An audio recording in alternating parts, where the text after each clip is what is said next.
The Dave Hooker Show, represented by Banks & Jones, Tennessee's trial attorneys. Play to win, banksjones.com. The Dave Hooker Show. A presentation of Off the Hook Sports. Objective insight, expertise, top guests. Available on YouTube, Apple, Spotify, and the Off the Hook Sports app. Download now for free. Also available on offthehooksports.com. I compute and obey. Now to Dave Hooker. Ready. Tuesday means it's John Adams of the Knoxville News Sentinel. He'll join us thanks to our friends at Neubert Collision Center. Also on the program today, does Nico Iamaleava have to be good, great, or special in the college football playoff? We'll start out just a win at Ohio State, and we'll dive a little bit deeper into that. I kind of think this team is built to the point where I'm not saying he can be a Trent Dilfer and just sit around and watch good things happen, but I think for a lot of the game, he can sit around and watch good things happen. And I would almost, if I could take a good performance by Nico over a possible questionable throw here or there, I probably would. Another Vol has entered the transfer portal this day in Tennessee sports history. Stat of the day as well. Should South Carolina have gotten in the college football playoff, they continue to bang that drum. The Lady Vols or men's basketball, which is a bigger story, and which college football game is most likely to have an upset in the first round of the playoffs? I think it's Tennessee, but we'll take a look at the other ones as well, because right now you have Ohio State as about a 6-point favorite or so, maybe 6.5, 7. Caleb, how are you, sir? I am good. How are you doing, Dave? I'm good. So what are you seeing with the number before we get into today's tough question, brought to you by Banks & Jones, Tennessee's trial attorney, banksandjones.com? As of yesterday, like yesterday evening, it was stuck at 7.5. Now, I don't know if it's going to stay that way. I don't know if it stayed that way this morning. You guys can let me know on the message board. I'm going by FanDuel, but I haven't seen any movement from yesterday where it was at 7.5. And so that seems like that's where it's locked in. This has been a very interesting season in terms of Tennessee football and an offense that we all thought we knew. An offense that was going to split you out wide horizontally, that, God forbid, if it was like last year, was going to run a lot of the tunnel screens. But if it was like 2022, they were going to be able to stretch the field with a Jalen Hyde, have guys run to space, challenge safeties. That's what it was supposed to be. But as college football always does, it had an answer. Let's get to today's tough question, because I think we would all agree that Nico Iamaleava has played well, but has not blown anybody's doors off as Caleb and I predicted and expected. Today's tough question brought to you by Banks & Jones, Tennessee's trial attorney, banksandjones.com. Today's tough question. Take a side. Take a stand. The Dave Hooker Show, a presentation of offthehooksports.com. Okay, your standards were incredibly high, so I don't know where you're going to go on this. I mean, to you, Nico, based off your preseason standards, may be just a dolt. But Caleb, your standards were high. So how would you judge Nico to this point in the season before we talk about how good he might be? Because I think he's peaking at the right time, and how good he needs to be for the Vols to advance past Ohio State. Well, I think as of right now, I think he's peaking at the right time. But how about this? I think he's on the upward trajectory at the right time. So I think his play throughout the year was mostly a C+, if I could say that. But I think the last 3 to 4 weeks of the season, I think he pushed it up to a B-, a B, and even a B+. And I think Vanderbilt, he played an A- game, as I had on my report card. So I think he's playing at the last couple of weeks, he's been playing at an A level, and which is very good news for Tennessee. Now, you can point out that the level of competition has gotten easier. I think if you weighted for competition, I would say Nico's in the B to B+ range right now, but getting better. Okay, so let me ask you, are you grading this at all on a curve? as a redshirt freshman quarterback? No, I don't do that with redshirt freshmen that are in the system that's designed for them to be great. I don't think this is 1995. Okay. I do think there were some nerves. I think Nico got down on himself in the first month of the season, and I think that's because of the offensive tackle issue. We'll never know if Nico would have just hit the ground running against quality competition, because that Tennessee didn't have quality players at offensive tackle, and I don't think he was ever comfortable until about midway through the season, when Lance Hurd went from 3 offensive holds and 3 false starts to just 1 false start a game. That was like a step in the right direction. So, and I think that put Tennessee behind in the chains a lot. So the question is this. Let me ask you this question. What is today's tough question? It is live right now on our YouTube page. Please hit the like button, thumbs up, and make sure you are subscribed. We just went over 7,000 subscribers, and we're pretty darn happy about that. So, excuse me, be a part of the program and be sure you've got those notifications on. So what is the question, Caleb Calhoun? The question is, for the Vols to beat Ohio State, Nico has to play well, play great, play elite. Right. So we're going to go ahead and rule out that he throws 5 interceptions, because if he does that, they're going to lose on the road. The results of the question, today's tough question, brought to you by Banks & Jones, Tennessee's trial attorney, banksandjones.com. Why Banks & Jones? Well, it's because they're Tennessee's trial attorney. You can play to win with Banks & Jones because they'll go to trial. You've heard of other lawyers. They say they'll go to trial and fight for you. They won't. They just want to settle. That's the easiest way out. Well, that's not Banks & Jones, led by T. Scott Jones. They won't settle. They'll go to trial for you. Tennessee's trial attorney. They play to win. Truly, Tennessee's trial attorney when it comes to criminal defense or personal injury. Why settle? It's Banks & Jones. T. Scott Jones. Banks. All right, so how good does he have to play for them to beat Ohio State? I think he only has to play good. I mean, did anybody watch the Michigan-Ohio State game a couple of weeks ago? Michigan's quarterback threw 62 yards, and they won 13-10. I think if you can wear down Ohio State's run defense in the second half. Their run defense, as you've seen, Dave, it's skewed, very much so. If you keep it a game, and if you stick to it, and if you don't let them start to blow you out where you have to throw, they will wilt in the second half. The key is you got to keep it close until late in the third quarter, and then you can start to torch them. And it's hard for me to think that given this defense, that they're not capable of keeping it close. So when you factor all of that in, I think he just has to play good. And now that doesn't mean playing great won't help. I mean, Dylan Gabriel, Oregon beat Ohio State because he threw for over 330 yards in that game. But I think, honestly, this game won't come down to Nico like we thought it would at the beginning of the year. I think you're absolutely right. And it sounds insane to say that about the starting quarterback that we thought would lead Tennessee to a Heisman Trophy and all that. And listen, I was every bit a part of that bandwagon as Caleb Calhoun was, who needs to change his name down there. But I was every bit a part of that bandwagon. I was every bit a part of that bandwagon as well. And but I say that now, knowing where Tennessee is, knowing the fact that the interior of the offensive line is not just good, it's great. Can we agree on that? Yes, we can absolutely agree on that. The receivers are likely going to make a play or two, you would think, even if it's not a perfect dime drop 45 yards downfield by Nico Iamaleava. And the defense travels. I mean, defense is really, really good. So to me, it's much, much more likely that Nico Iamaleava wins the game than stumbles and loses it. However, redshirt freshmen do make mistakes, and this is going to be a big, big time backdrop in a venue. So I'm not willing to say that he's instantly a guy with as much, as much experience as Stetson Bennett, who I know I refer to his name when I mean Carson Beck, but I really do mean Stetson Bennett this time.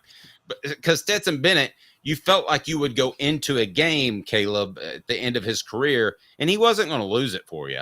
You didn't know he was going to win it for you, but you kind of knew he was going to lose it. He was not going to lose it for you. I feel that way about Nico because I think that the Tennessee's offensive staff will protect him, and I don't feel like he has to go make a bleep ton of plays in order for the Vols to beat Ohio State. You know what I'd shoot for right now? You tell me if you would take this. This is what you get. You get 5 plays, okay? 2 times he scrambles for 4 yards when the Vols needed 2, and he converts the chains, okay? And then 3 good throws. If I handed that to you right now as a gambling man, you've got 5 really good plays. 2 of those are darts underneath, one's 1 deep ball. That's not asking a lot. And then two timely runs. If I gave you those 5 plays, would you easily pick Ohio State? Would you be unsure still? Where would you be if I said you've got 5 semi-magical plays? I'm not talking about some crazy Reggie Bush, Vince Young play back in the day. I'm just talking about a solid where you go, wow, that was a good ball, or wow, that was a timely run. And not huge plays. Does that make sense? Yeah, if what you're saying is true, if you're talking about, but you said 2 deep balls in there. If 2 deep balls are hit, man, I'm willing to pick Ohio State. I mean, excuse me, I'm willing to pick Tennessee outright because I have a hard time believing that the 2 deep balls, that's been the problem for Tennessee, is that they just haven't connected on those. If you connect on 2 of them, that's 2 touchdowns. Well, when I say deep balls, I'm not referring to taking a deep shot downfield. I'm talking about he threw a good ball on the lead and somebody was able to stretch it into a long game. And then I was giving you 2 good throws that end up in very positive things, 2 runs, and then he hits on 1 deep ball. If I gave you that right now, I'm talking a fly route. I'm not talking about you hit on a slant, he breaks it for 80 yards. I'm still like, I mean, just 1 deep ball changes the complexion of so many games that Tennessee has played in this year. So I still might take Tennessee outright if in that scenario. I'm just going to be honest with you. So okay. I think I'm all in on that. from talking to some people on campus, I mean, here's kind of the thought process. Do you think the offensive tackles are good enough to protect Nico Iamaleava? If you do, then you can take that 12 personnel and sink it right to the bottom of the ocean with Leonardo DiCaprio because they don't want to do that. Now, if they have to do it, they will, and you'll see some 12 personnel. But I think if you see 12 personnel, which is the 2 tight end look, for any more than 20% of the game, based off what I've been told, then, and I'm including short yardage, Caleb, that's not what Tennessee wants to do. And they're still semi-concerned about John Campbell Jr. and Lance Hurd at the end spot. That to me would be the tackle spot. That to me would be troubling. And so I think you'll know at the end of the first half whether or not Tennessee is doing what they want to do. I mean, I could see that. I mean, if they come out in 12 personnel for the entire first half, sorry, they don't trust their tackles and they think that they need to hunker down. But what if they just saw what Michigan did? What if they just saw what Michigan did and they're like, you know what, we want to keep this thing close and we want to wear Ohio State down until the second half because we trust our defense? I'm just telling you, the person. I mean, isn't that a possibility? The person that told me that would know said we got to be both. Now, maybe both means 60-40. You've got your foot to the throttle. Maybe it's not. I put the 20% in there, but I think they have to be both. I don't think they can show up in 12 personnel and just win on the road against a team that prides itself. You know, as bad as Ohio State looked against Michigan at the end of the game when Michigan was able to run the football, let's not forget that Ohio State does rank 4th in rush defense in the Big Ten. But again, this is, it's funny because I'm the analytics guy and I'm the one who's actually taken like flow of the game into account. Part of rush defense being elite or looking elite, it's sometimes the same reason pass defense doesn't look so great sometimes. You know, a couple years ago, Dave, I think you and I would both agree that one of the reasons Tennessee's pass defense, well, it wasn't great. It looked worse than it actually was because teams were throwing the ball all around to try to catch up, right? And I think that the same can be true with your elite rush defense. Ohio State's rush defense, the first line is very good. I think within that first line, when that happens, they get such a big lead. They generate obvious passing downs in the second half, so teams can't actually stick with the run game to wear them down. I think if you keep it close And if you're still in the game and if you stick to your game plan, by the second half, you can really start to wear them down. That's what I saw with Michigan. Well, I think you're onto something. The person that I talked to said that they would like to be able to, I mean, who wouldn't, get a couple of quick scores in the first half and then settle down into that 12 personnel, which they can do. And they can punish people with that. And that's all well and good. But you're going to be in a real dogfight if you don't hit a couple of those, like they hit against Vanderbilt, mostly in the second quarter. If you don't hit a couple of those, you're going to be in a dogfight. And I don't want to be in a dogfight on the road with a team that might suddenly start to believe. We talked a lot about this Ryan Day thing and how it could play against them. It could play for them, because I guarantee you the lion's share of the players on the Ohio State team love Ryan Day. Most coaches are beloved by their players for the most part, even if it's just 80%. I've been around some teams, 20% hated Philip Fulmer, and that's tough to overcome because that's a lot. But for the most part, if these guys start to believe, I just don't think you want to be in a dogfight with them. I don't think you want to be in a fourth quarter tussle. I think you want to have leverage by a double-digit margin. I just think that is absolutely huge. And I was doing my Heisman. The reason you may wonder why is Dave getting so X's and O's. I did my Heisman trophy vote yesterday, so I go back and watch a ton of football. And so I've seen Ohio State quite a few times. I just don't think you want. I don't think you want to give any opportunity for their pride to show up. Okay, so you're saying pile it on early, don't stick with the running game plan. I'm saying for this game to go perfectly Tennessee's way, they hit on a couple of balls, they're up by a couple of scores, they get the ball first in the second half, and then they're able to perhaps tack it on to a 13, 16-point lead, and then Ohio State becomes one-sided. That's what I think Tennessee wants to do. But if those two, a couple long plays don't hit in the first half, then you may just go to 12 personnel. And that sounds like you're saying Nico has to play great. Maybe not elite, but you think he has to play great.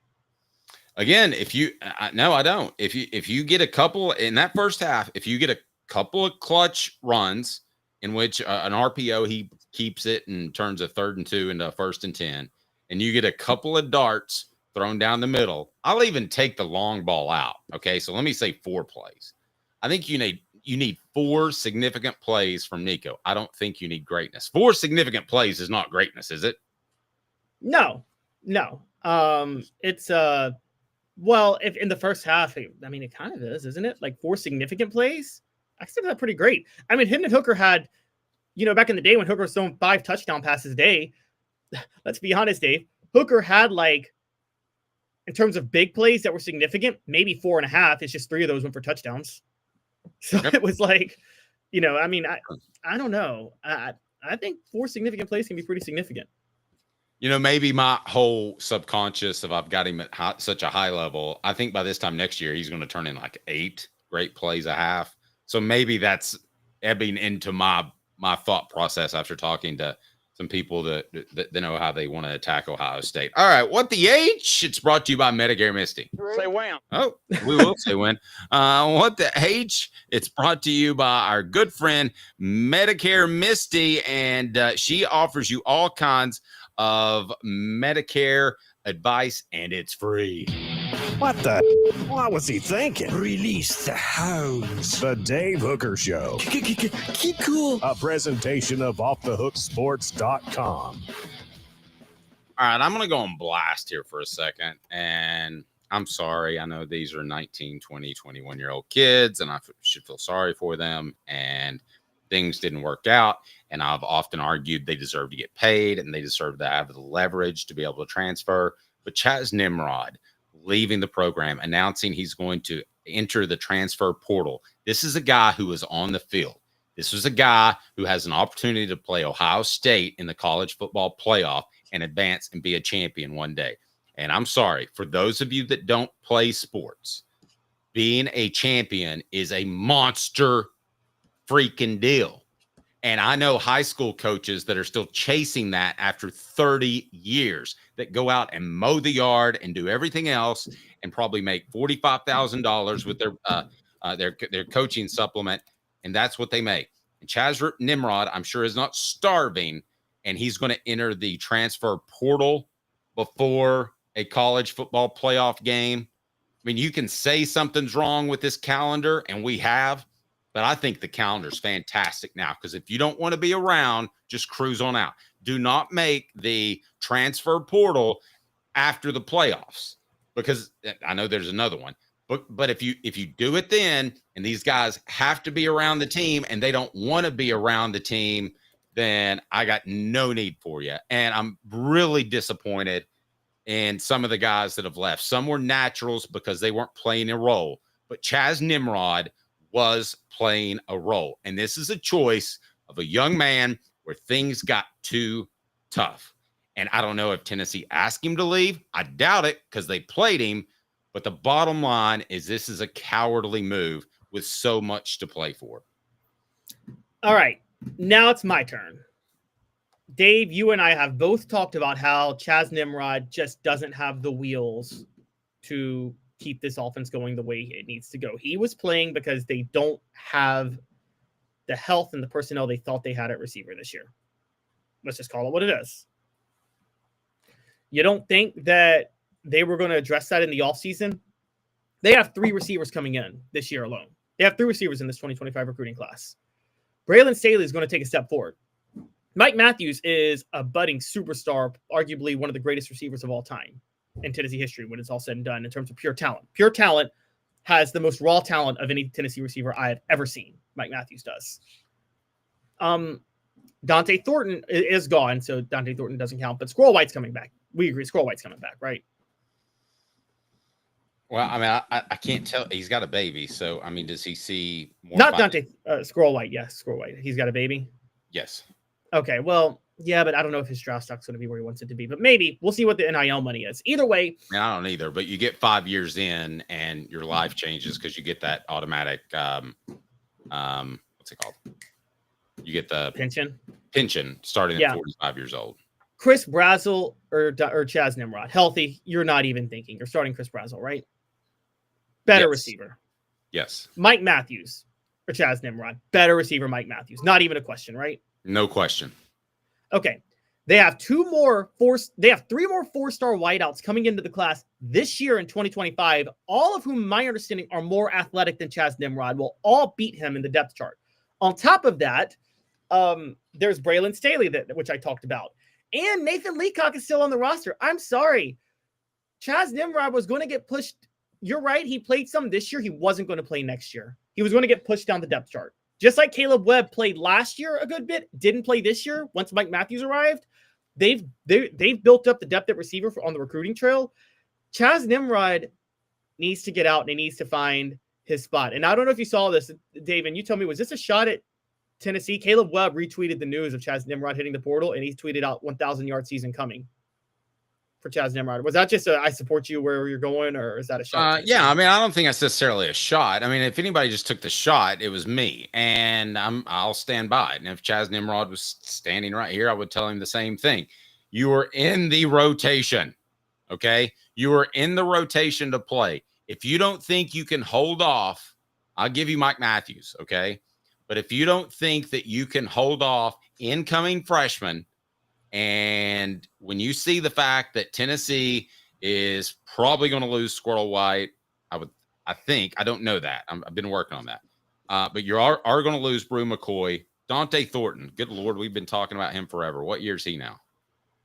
He is he's out of eligibility. Okay. All right. You see that opening before you, and you're scared by a bunch of freshman receivers who just lined up against some 5'9" dudes who are about 145 pounds and run a 5'2" 40, because that's what high school is most of the time. You're scared away by those guys. It's a cowardly move. It's a move made right in the middle of a college football playoff run. If nothing else, at least have the respect of your teammates to say, I'm going to serve this thing out. There's another signing portal that opens in January, Caleb. Why wouldn't you want to be a part of this run? And Tennessee, the thing that frustrates me most is Tennessee gave him a chance to be a part of this run. And what does he do? He drops a key pass at Arkansas. It just to me is this to me is too selfish. I'm all about the players looking out for themselves. I am. And I thought they had been paid long ago. And I was happy and proud to pay Jacob Warren and Cooper Mays.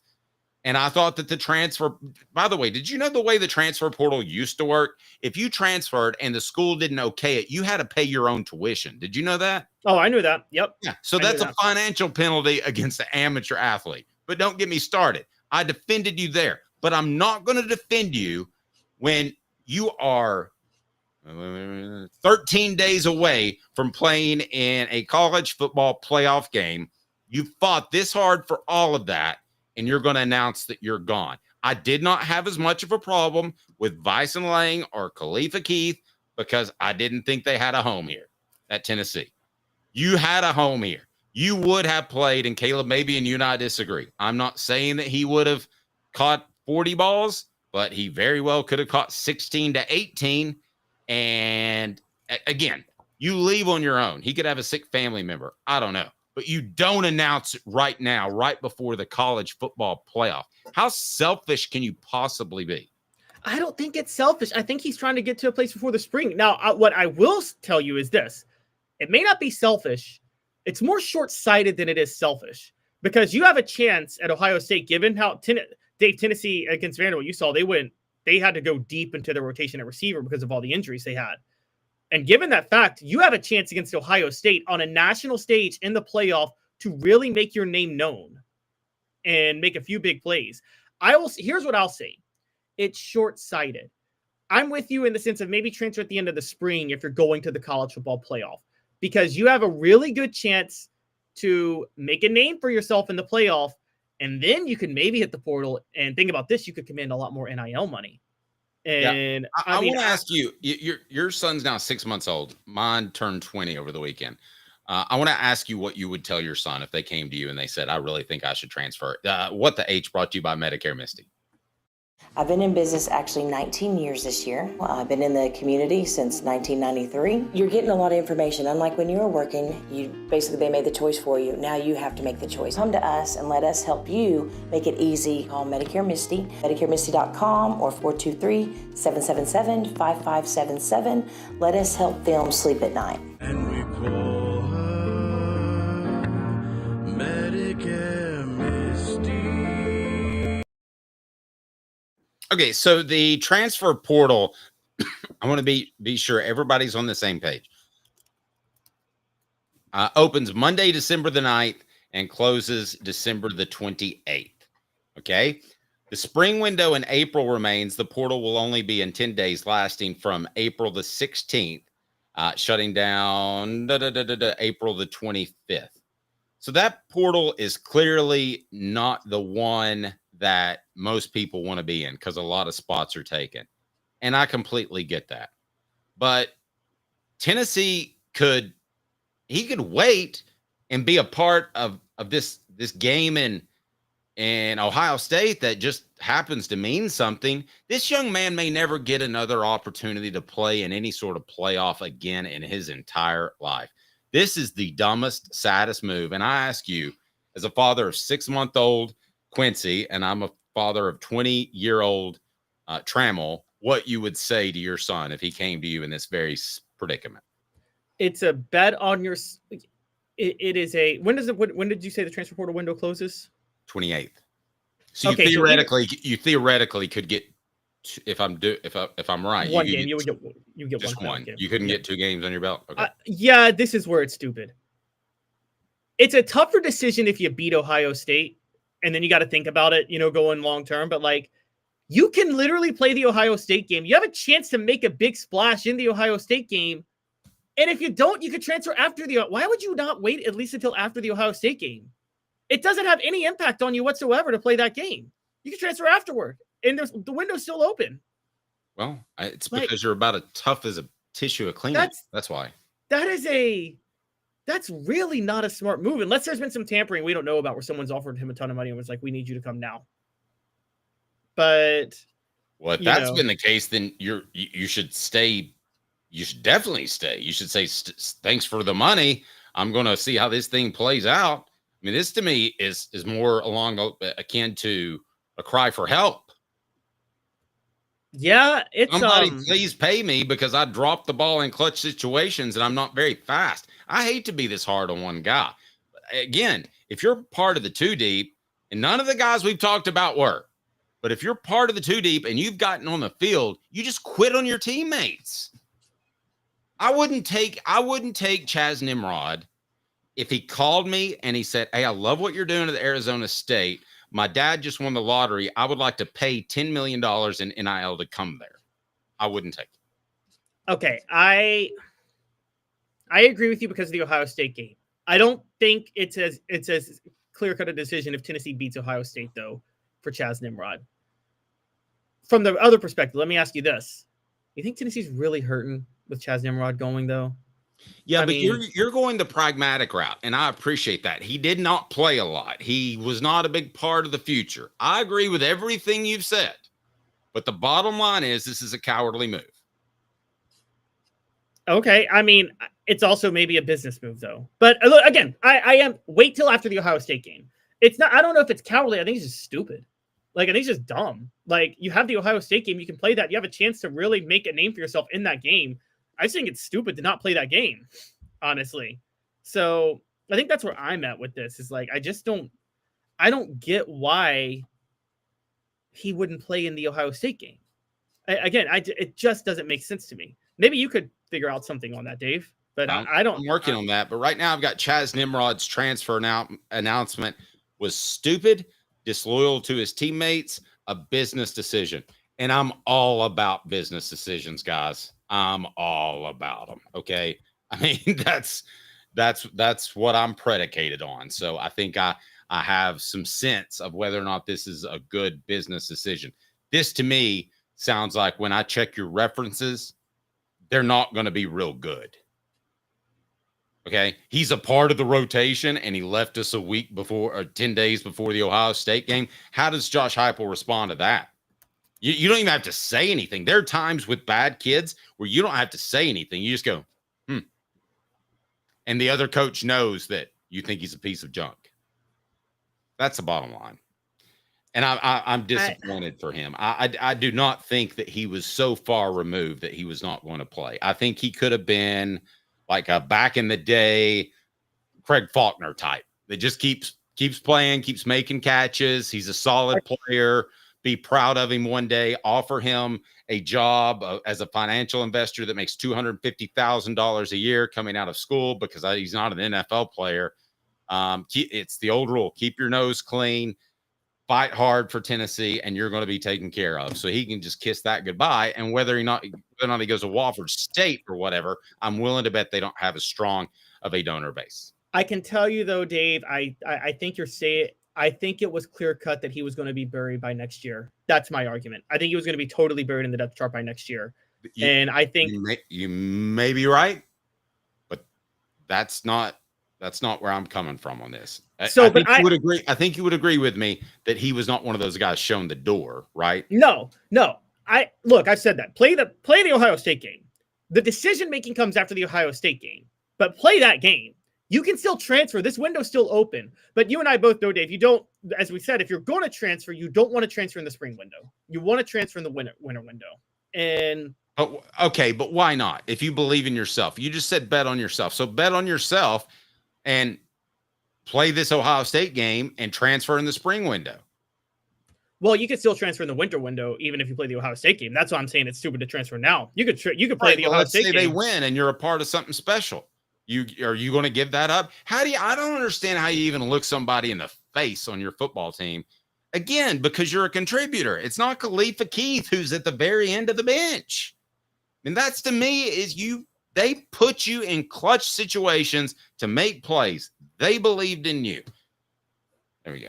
All right. This day in Tennessee sports history. Sorry, I didn't mean to get that livid.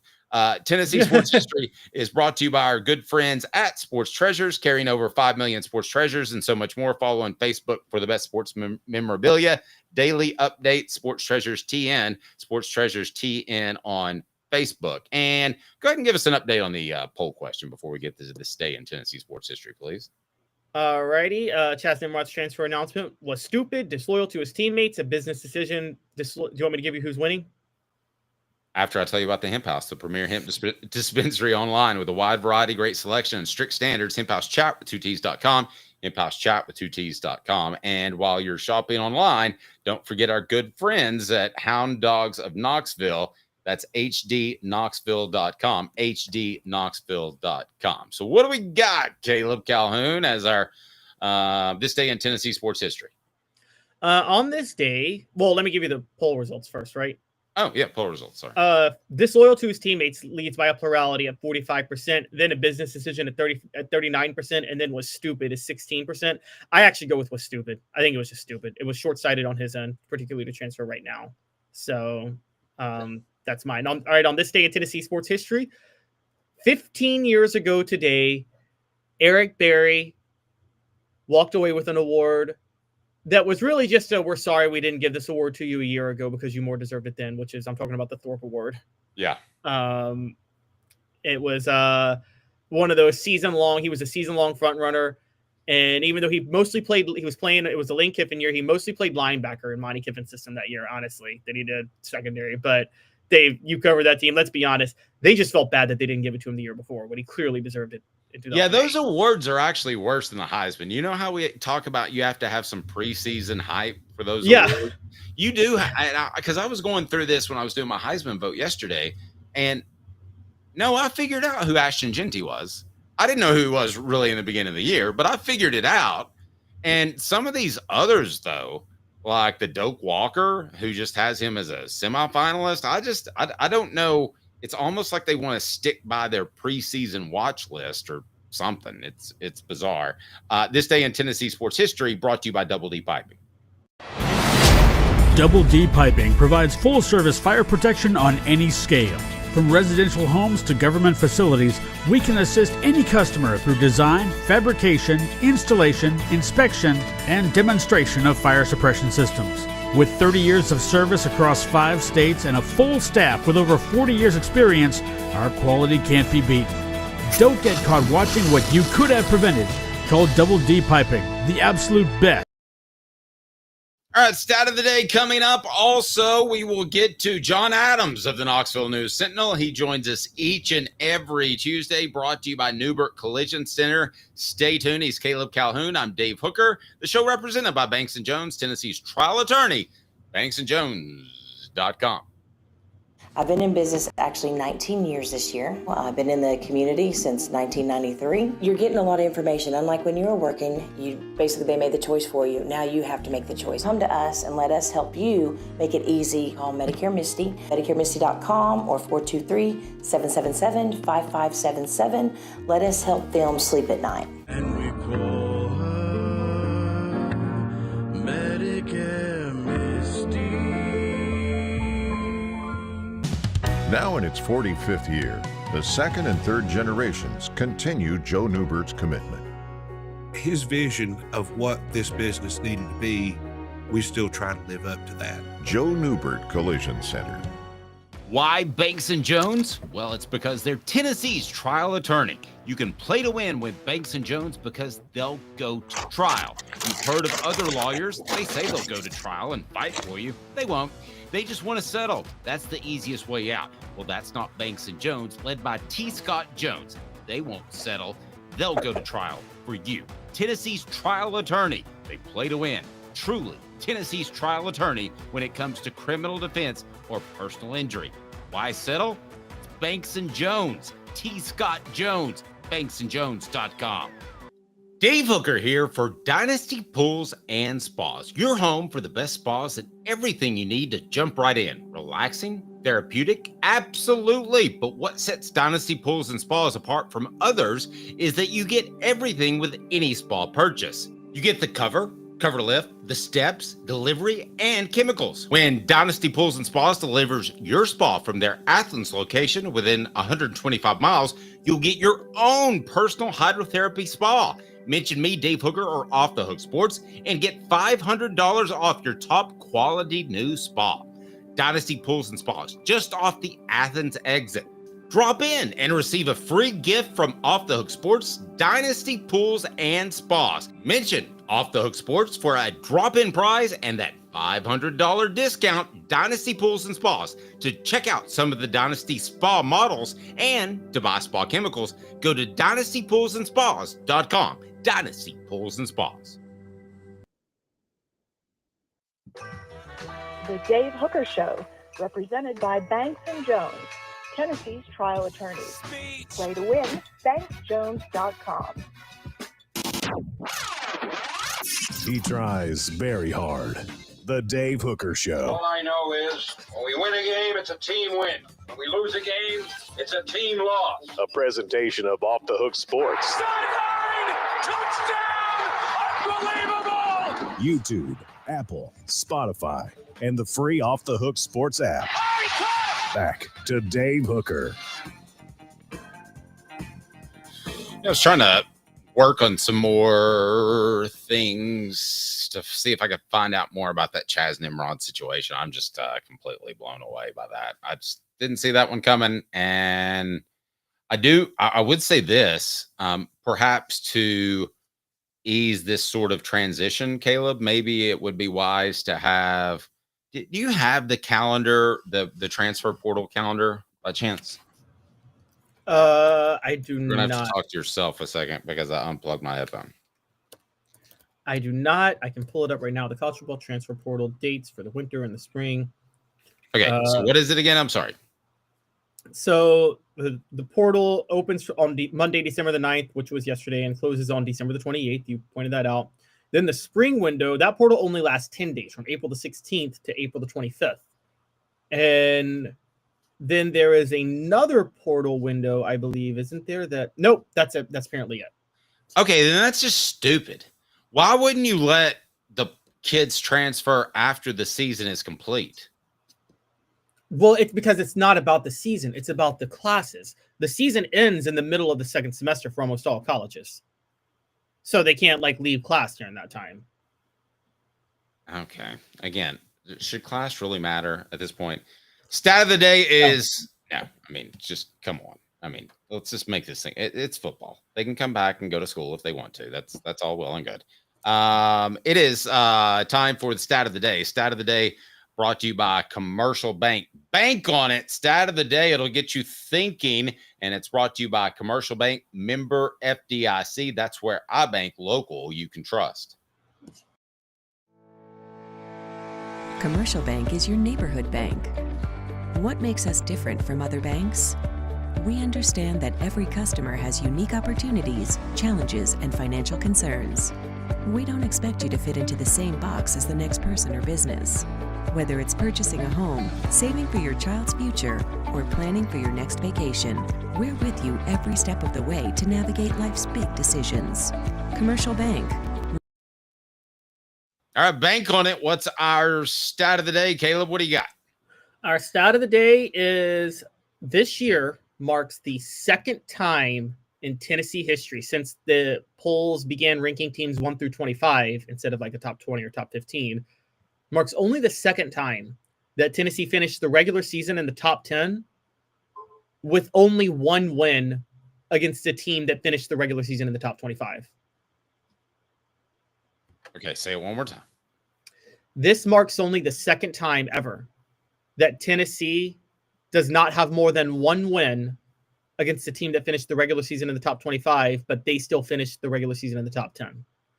Okay, that's pretty good stuff. All right, so when we look at Tennessee and where they are right now, what does this mean for the overall athletic department? Because I would argue that this athletic department is as hot as anybody in the nation. They just come off a baseball championship that's bigger than it used to be. If we're having this conversation 10 years ago, whoopity-doo, but it's bigger than it used to be. They have a Lady Vols team that is up and down the court, exciting, and they have a basketball team that might be better than last year, and they made a run to the Elite Eight.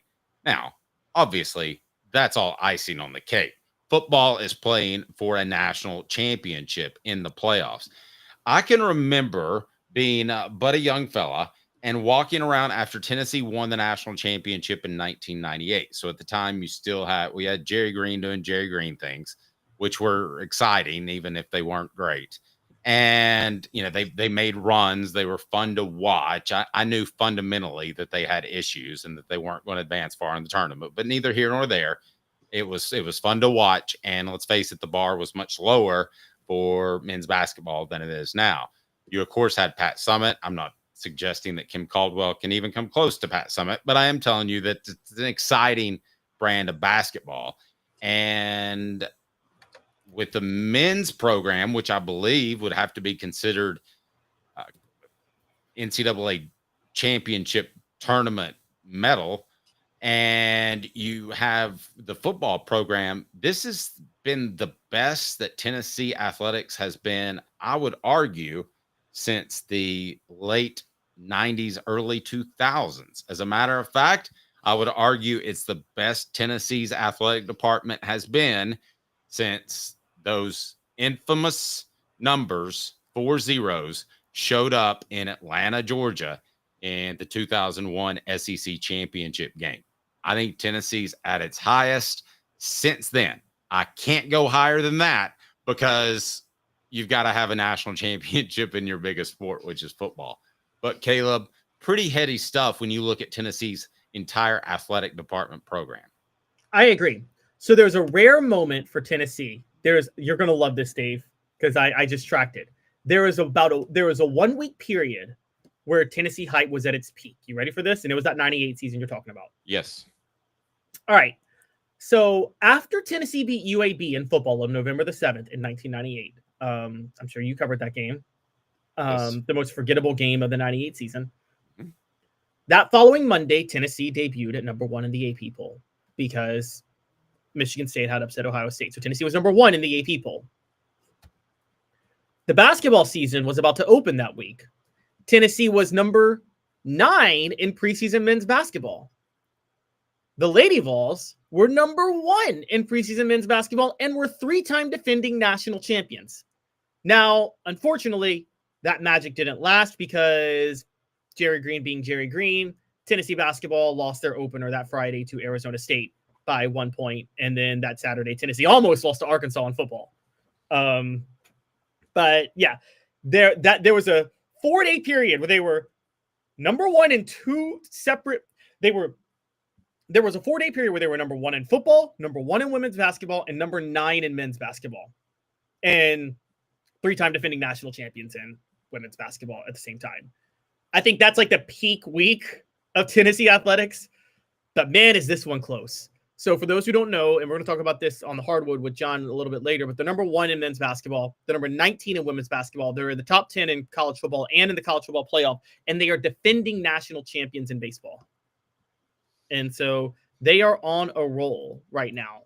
And yeah, it's and that doesn't even get to all the lesser sports where they're succeeding at right now, which they're doing a lot in, like, if you care about this stuff, volleyball, tennis, soccer, like they're elite in like all these sports guys.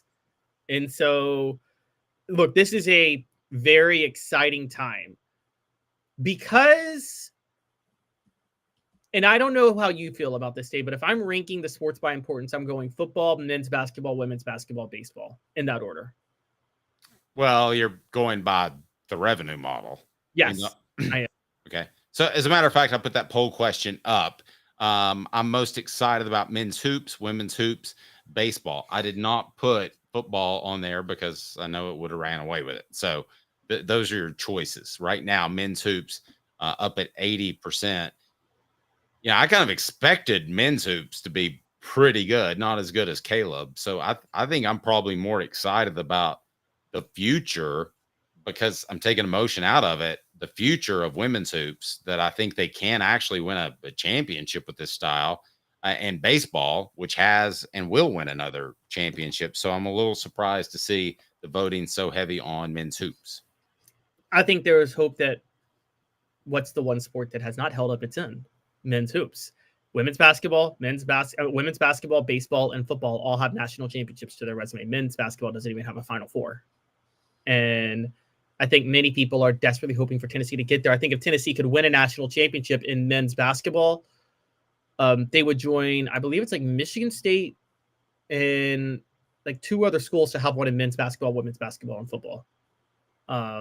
So it's a very prestigious group to be a part of. This is a really good peak time. I don't think, and you can tell me if I'm wrong, Dave, I don't think it outweighs the November, December period of 1998, though. That's just when you're number 1 in football, you're 3-time defending national champs in women's basketball, and you're top 10 in men's basketball. Even though you fell out of the top 10 pretty quickly because, again, Jerry Green's coaching cost them when they had a top 10 team. But I think that they did, to their credit, finish in the top 25. So they did have a strong finish to that season. No, and listen, unless you have the football hardware, you can't be in that group, right? Because that's bigger than everything else. That's bigger than everything else. That outweighs everything else by itself. So, I mean, you could say, if you told me that Tennessee can win another championship in basketball, in baseball, and they would win 2 more in the women's game and the men's game, I'd say, oh, what'd they do in football? I mean, I hate to be hardcore about it, but that's just where you are. Just the same thing if you were at Duke and Duke's football team made the college football playoff, or let's say they made, just won the terrible ACC or something crazy happened. Their fans would still be like, so how's the basketball team looking? I mean, that's just the way teams are bred. Now, the fortunate part is that Tennessee is competent, more than competent, in football, which at the end of the day drives the train, right, Caleb? Right, exactly. It is the engine in the car, and it's the battery in an electric car. Yeah, and that does have a transmission that we discussed the other day. Okay, whatever. It's the hard drive for a monitor. It's a hard drive for a monitor. So you would not want a situation in which 3 of the sports were great. I remember it wasn't that long ago, guys, when it seemed like we were celebrating softball championships and softball runs. Come on. I mean, I don't think that's desperation, though. Like, I know Alabama fans that heavily follow their softball team, even though they've been having a run in football for the past 15 years. Like, yeah, I know Alabama fans that shoot their own kin when Alabama loses to Auburn. So, yeah, there's a lot that could be said about Alabama. Okay, no, they just poison oak trees, okay? Is that what they do? Yes, and they call them to the Feinbaum show and tell them that they did it. And then when they get arrested for it, like, I didn't do it. I may have said I did it, but I didn't do it. Harvey Updike, I'm talking about, guys. I know. That's still one of the most bizarre things ever. But this is give me another couple of what's exquisite moments in Tennessee sports history. I mean, obviously you have that 98 period. Are there any others? If you went in your time machine and went back in time. It's brought to you by Dynasty Pools and Spas. Stop by in their Athens location, and at Dynasty Pools and Spas, you just tell them, I want a free gift from Off the Hook Sports. And they'll hook you up with a t-shirt or a book, which would be awesome. I'd love for you to give that a read. Tell me what you think.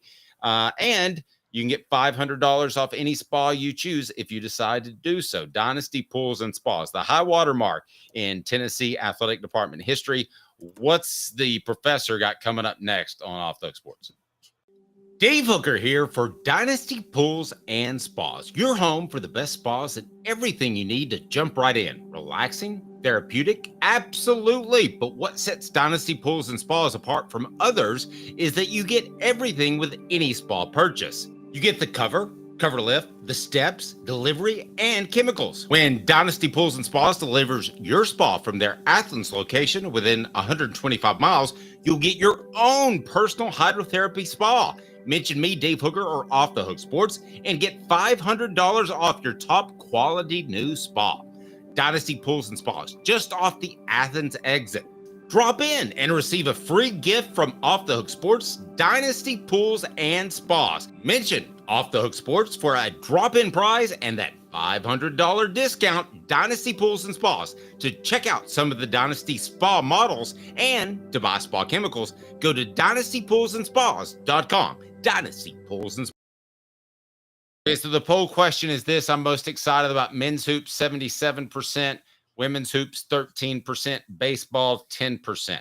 All right, rank along with football the teams most likely to win a national championship. Here's my ranking. I will say baseball.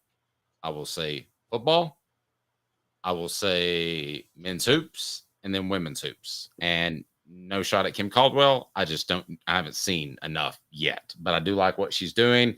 And I think she'll have them in contention. And I think she'll have them as the type of program that's knocking on the door. Do they ever bust in? I'm not sure about that unless they get just a special couple of scores from the outside. But men's hoops, I think they have been knocking on the door. So do they bust it in? Baseball, obviously, they've won a championship, and I wouldn't be surprised if they did so again. Football, I do believe that Josh Heupel, before it's all said and done, is going to win a championship at the University of Tennessee. There's very little doubt in my mind. See, I'm going to put men's basketball first because I think you'll agree with me on this, Dave. Baseball versus basketball, neither is on football's level, but basketball more than baseball, the better team's likelier to win in the NCAA tournament, right? Yes. Tennessee's got the best team in college basketball this year. I just tell you guys that right up front. They have the best team in college basketball. Ouch. Strong. If you're watching them, they have the best team in college basketball. That doesn't mean they'll win it all, but they are better than anybody they're going to face. And I think it's when you combine experience, chemistry, maturity, and just raw talent, they're the best team in basketball. So I think basketball is actually the most likely to win it all first. Even though baseball will probably have the best team, it's just too much of a crapshoot with that NCAA tournament. It's one of the most gimmicky NCAA tournaments in the history of NCAA tournaments. You shouldn't have a 64-team field like in baseball. It's just ridiculous. I know, it's a lot. And they're going to expand that puppy to 128 before Quincy celebrates his second birthday. That thing's going to be 128. Would you take that bet? Oh, I'll take that bet. I actually will take that bet. More money, baby. More money. By the way, if you want to super chat anybody, it goes to Quincy Calhoun's college fund, and Caleb has promised not to gamble it away. John Adams of the Knoxville News Sentinel will join us up next, and I love visiting with John. John sees it a little bit different than you and I. He says South Carolina should have gotten in the college football playoff, and he feels strongly about it. Which college football playoff game is most likely to have an upset? It might be the Vols. The Lady Vols or men Vols? Which is the bigger story? Football IQ. Some coaches ain't bright. He's Caleb Calhoun. I'm Dave Hooker, the show represented by Banks & Jones, Tennessee's trial attorney, banksandjones.com. Sports Treasures in North Knoxville is one of the South's largest sports cards and memorabilia dealers, featuring over 10 million sports cards from vintage to modern. Sports Treasures carries a full line of hobby boxes, singles, autographed memorabilia, Tennessee Vol collectibles, fan cave decorations, and so much more. See a museum full of collectibles at Sports Treasures, 4819 North Broadway in Fountain City, and Sports Treasures on Facebook. Sports Treasures, where the real sports fan goes to shop. Community banking is about location and much more. It's about family. We reside in your community. We are a part of your community. At Commercial Bank, our commitment extends beyond the walls of our branches. It's displayed each day in the opportunities we provide, the money we give back, and the time we commit, all to help improve the lives of the people, families, and businesses that make our communities great. Commercial Bank. Life made better. Double D Piping provides full-service fire protection on any scale. From residential homes to government facilities, we can assist any customer through design, fabrication, installation, inspection, and demonstration of fire suppression systems. With 30 years of service across 5 states and a full staff with over 40 years experience, our quality can't be beaten. Don't get caught watching what you could have prevented. Call Double D Piping, the absolute best in fire prevention. With our brand new location on Emory Road, Eye Care Optical is bringing East Tennessee's best eye care to your neighborhood. Doctors Johnston and Combs offer unmatched expertise and care without a trip to Knoxville. Eye Care Optical, now in Powell. Are you ready to get strong? At NFC, we offer top-notch weight training and functional fitness, so you can build strength and improve your performance. Join today at nfc1.com or stop by any one of our 7 East Tennessee locations. When the lights turn on and the game begins, you need a team that gets the job done. It's Ford commercial truck season at Varner Ford in Clinton, where our strong lineup is built for power and performance.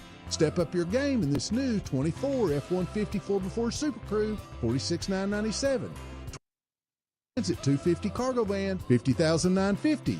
24 Ford Maverick XLT Hybrid, $28,929. Local you trust, performance you can afford. Varner Ford, built for the game.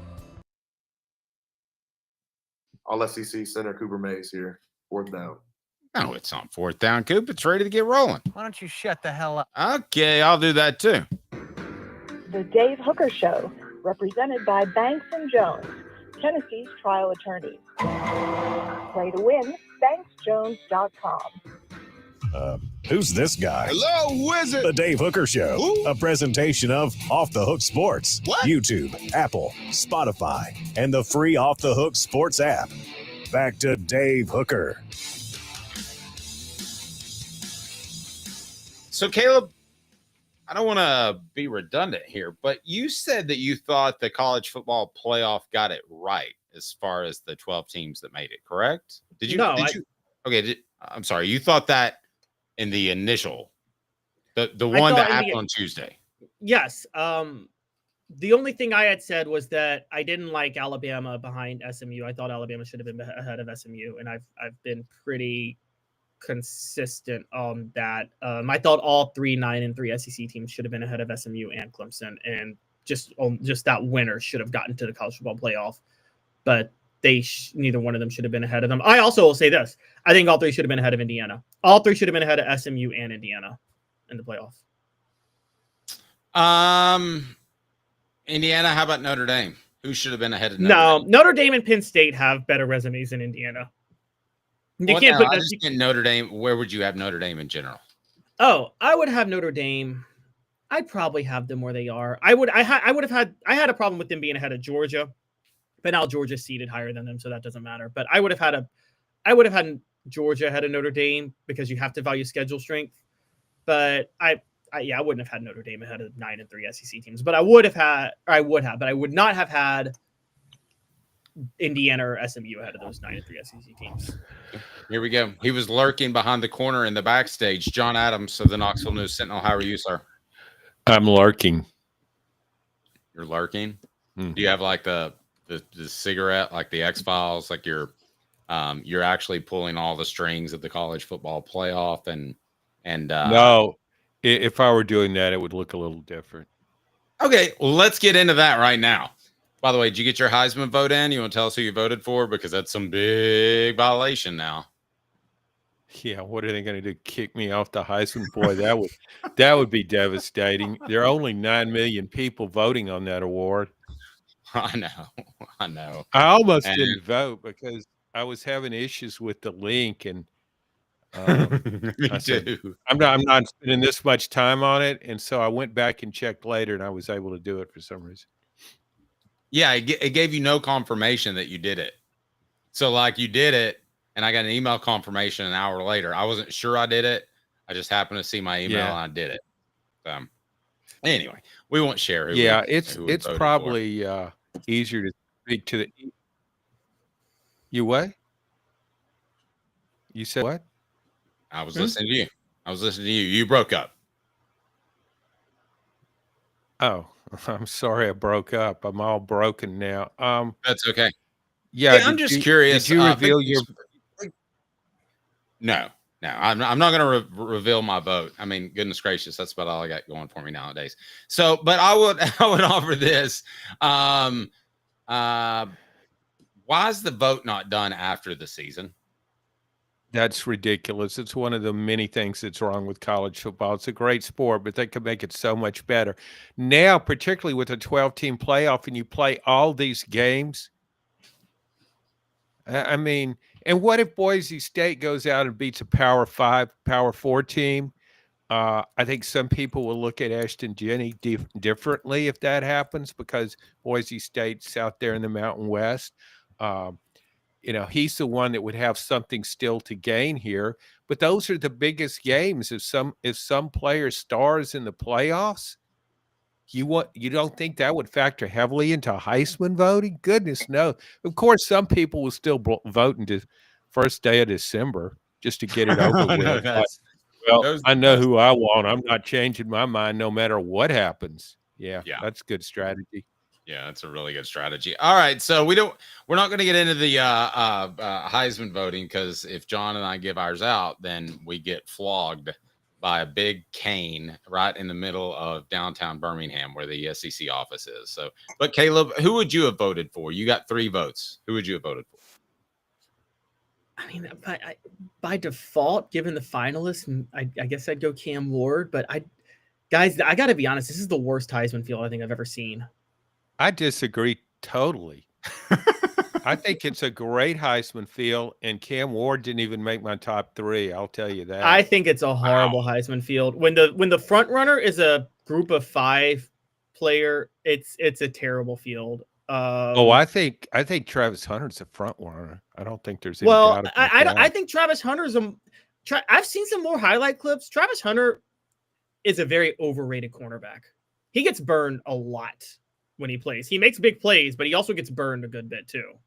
Doesn't that happen with all cornerbacks? I think he gets burned more than most. It's not like Charles Woodson in '97, who did not deserve the Heisman, but was a lockdown cornerback that year. But he didn't play wide receiver. He just played spot wide receiver. They play him, a few plays a game. Oh, he's a two-way player. No, he isn't.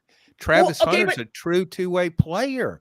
Yeah, but he sucks on one side most of the game. Oh, come on, Caleb. All right. All right, let's turn it to this. Caleb had a strong argument that Alabama should have made the college football playoff. We all know that they didn't now.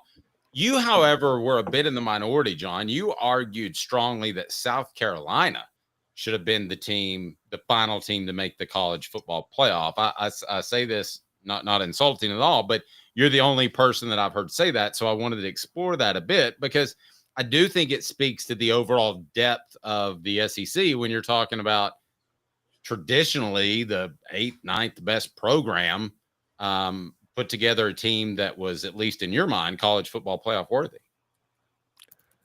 Well, yeah, it speaks to the balance of the SEC. Excuse me, there's not a super team in it, but I got quite a few good teams. Yeah, my reasoning, and when I voted in the top 25 poll regularly, I always went with full body of work, and I evaluated a win in September just as much as I did in November. I've changed a little bit in this particular case. And I think it has to do with the playoff with 12 teams in. It really bothered me that Alabama had everything laid out for it. It's right there. Just go get it. Just go up to Norman and do what everybody else does to Oklahoma. Beat it. Oklahoma has a rinky-dink offense, some really good players on defense, but it doesn't beat good teams. So go out there and win the game. And you not only lose, but you just go belly up. 24-3 to that Oklahoma team, a 6-6 team. Are you kidding me? And now you want to complain about not getting the playoff, and you also lost to Vanderbilt, a 6-6 team. South Carolina has not lost to any team with a worse record than 8-4. And if you delve deeply into South Carolina's record, go back to the LSU game that it lost by 3 points, blew a 17-point lead. When its quarterback, Lenore Sellers, couldn't play in the second half because of injury. This college football selection committee makes such a big deal about quarterbacks. Ask Florida State about that. Well, he didn't play in the second half. There's no way LSU would have won that game if he'd have played. It just wouldn't have. They couldn't tackle the guy. So that's one loss. Then it loses to Alabama, a 2-point loss on the road in the SEC.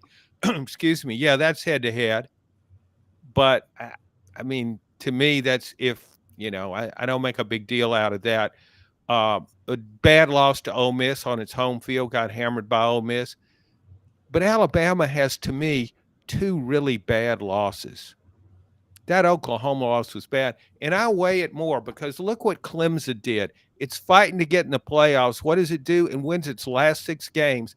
And it goes to Clemson and beats a team that's in the playoff on its home field.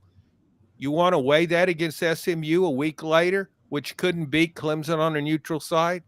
That's why I like South Carolina. And another factor, right now, when you put those teams in the playoff, who would I think have a better chance of winning a game would be South Carolina. Okay, John. I am I understand your point, and if you talk about who's playing the best right now, I agree.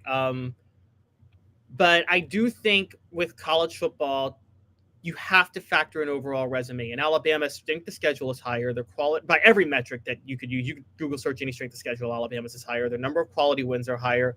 They beat South Carolina head to head. Both teams have the same record. I don't know how we can justify, outside of the fact that South Carolina is playing better right now, putting them over Alabama. And I'll just ask you this. You remember, just a quick throwback, because do you remember 2012 when Johnny Football went to Alabama and beat Alabama on the road that day? And we all remember that Yeah, game. I remember him beating him. I don't really remember details about the game. It was a close Well, game. Texas A&M had lost 2 of their first 3 and had won every game after that. If we were to apply your logic, we would have said that Texas A&M should be going to the national title game over Alabama that year because they were the hottest team and they had beaten Alabama. But Alabama won the SEC title that year. They ended up getting to play Notre Dame. So don't you have to factor in the overall resume, even if one team's better at the current moment? Yeah, you have to factor it all in, but this is very subjective. And I would, again, this departs from the way I normally look at this and analyze it. It really bothered me. I've watched Alabama all year. Alabama has some really bad games. And if I'm thinking of, okay, if you're trying to pick the best teams in the 12 best teams, I'm looking at it through that lens. I just don't think it's Alabama. I just think, yeah, it's got good wins, but it's got really bad losses. And so, but the thing that troubled me, and I would have picked the Oklahoma game is the one that got me. And if you can't take care of business going down the stretch, you don't deserve to be in the playoff. It's right there for you. Just beat a mediocre Oklahoma team. You know, the other reason that one got me too is I felt like they got really outcoached and outmojoed. I felt like that Oklahoma used a lot of pulling guards, a lot of pulling tackles that they hadn't done previously. And it didn't look like, and I know what they've done at Washington, it didn't look like a championship sort of staff or reaction. I mean, what happens when Tennessee gets up on Alabama in Tuscaloosa 2 years ago? Alabama has adjustments at halftime. And we've seen other situations where Kirby Smart has had adjustments at halftime. That staff made that team look maybe even worse than it is because they just had no answer when Oklahoma started doing new stuff with a new coordinator. Yeah, and considering Brent Venables' status there at Oklahoma right now, do you really want that on your resume? Well, no, he got outfoxed by Brent Venable and company. Yeah, I thought you were going to say with Brent Venables there, should you ever get outfoxed defensively? No, you shouldn't. I mean, that should be his one thing where you go in and go, boys, all right, halftime did not go the way we wanted it to. We're going to make these changes, and we're going to make them right now because I'm a defensive guru and I'm one of the best in the country. He didn't look like it in that game. Well, I think here's the thing that really gets me about college football right now. And I go back to the olden days when you had 2 top 25 polls and people voted on who should be the national champion. There wasn't, you usually didn't have the top 2 teams playing in a bowl game. You just had a vote. And there was all this speculation and all this controversy and all this publicity about it. And here we are now, many years later, you got a 12-team playoff and you still got the same thing. All the speculation, all these arguments back and forth, all the publicity. A boxing promoter would dream of this kind of publicity. Yes. And John, let me just throw this in there really quick, Caleb. It's exactly like cheating in baseball. It is a part of the game. And whether it's the greenies that they used to take in the 80s that were amphetamines, or whether it's the way you steal signs that are a part of the game I've umpired, or whether it's actually taking steroids, the cream in the clear, cheating just seems to be an accepted part of baseball. And the dialogue between who's better and who's worse and the constant controversy, that just seems to be at football's core, college football's core. And I don't think they ever want that to go away. Apparently it's not, because I think some people thought, well, you expand the playoff field, then you won't have complaints. Everybody with the case that has a case that they belong in a playoff will be in there. No, it won't work out. You could go to a 2014 playoff and you're still kind of, well, the 2015, why aren't we in over Team X? You're always going to have that, and it's always going to just fuel publicity. That's what all the talk shows, podcasts, streaming shows, columnists are writing about. It's just a publicity machine. And John, this is why it's funny. I'm the youngest one here, and I'm the most traditionalist. I never wanted the playoff because I said that it wouldn't solve the controversy. My solution was, you talk about how they just did the rankings. Funny enough, my solution back in the day before the 14 playoff, go back to the old bowl tie-ins and then just do a +1. Just take the top 2 teams after the bowl games and have them go play in a national title. I never thought there was more than 3 teams deserving of vying for it anyway. Can we compromise on this playoff though between South Carolina and Alabama? Okay, I think I am the Henry Clay of the show. John Adams was around when Henry Clay, one of my favorite historical figures. Go ahead. Yes, I am going to come and split the baby and compromise. How about the fact that both South Carolina and Alabama should be in over both SMU and Indiana? John? And you got to put Ole Miss in too. I can't kick out another team, but I think so. Why not? You're already kicking a couple out. I mean, Ole Miss would have a beef. Ole Miss has the worst loss of all of them, though, with Kentucky.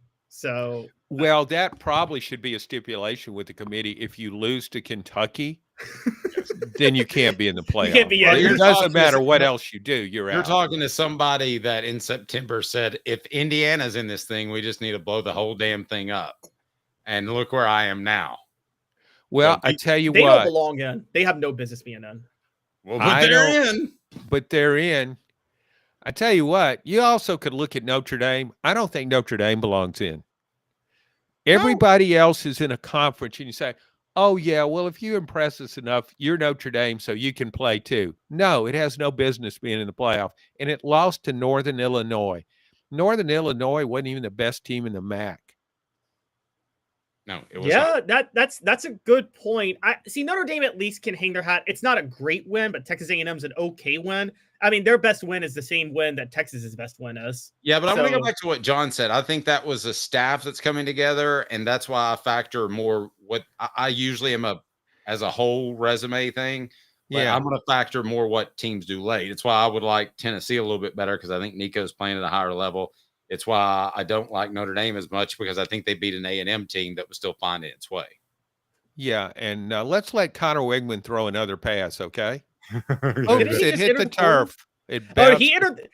Yeah, he entered the portal and he said, "I'm looking to go play for a college football playoff." It's like you're the reason A&M's not playing for a college football playoff, bro. No, you misinterpreted that, Caleb. He's looking for being in an FCS playoff, not FBS.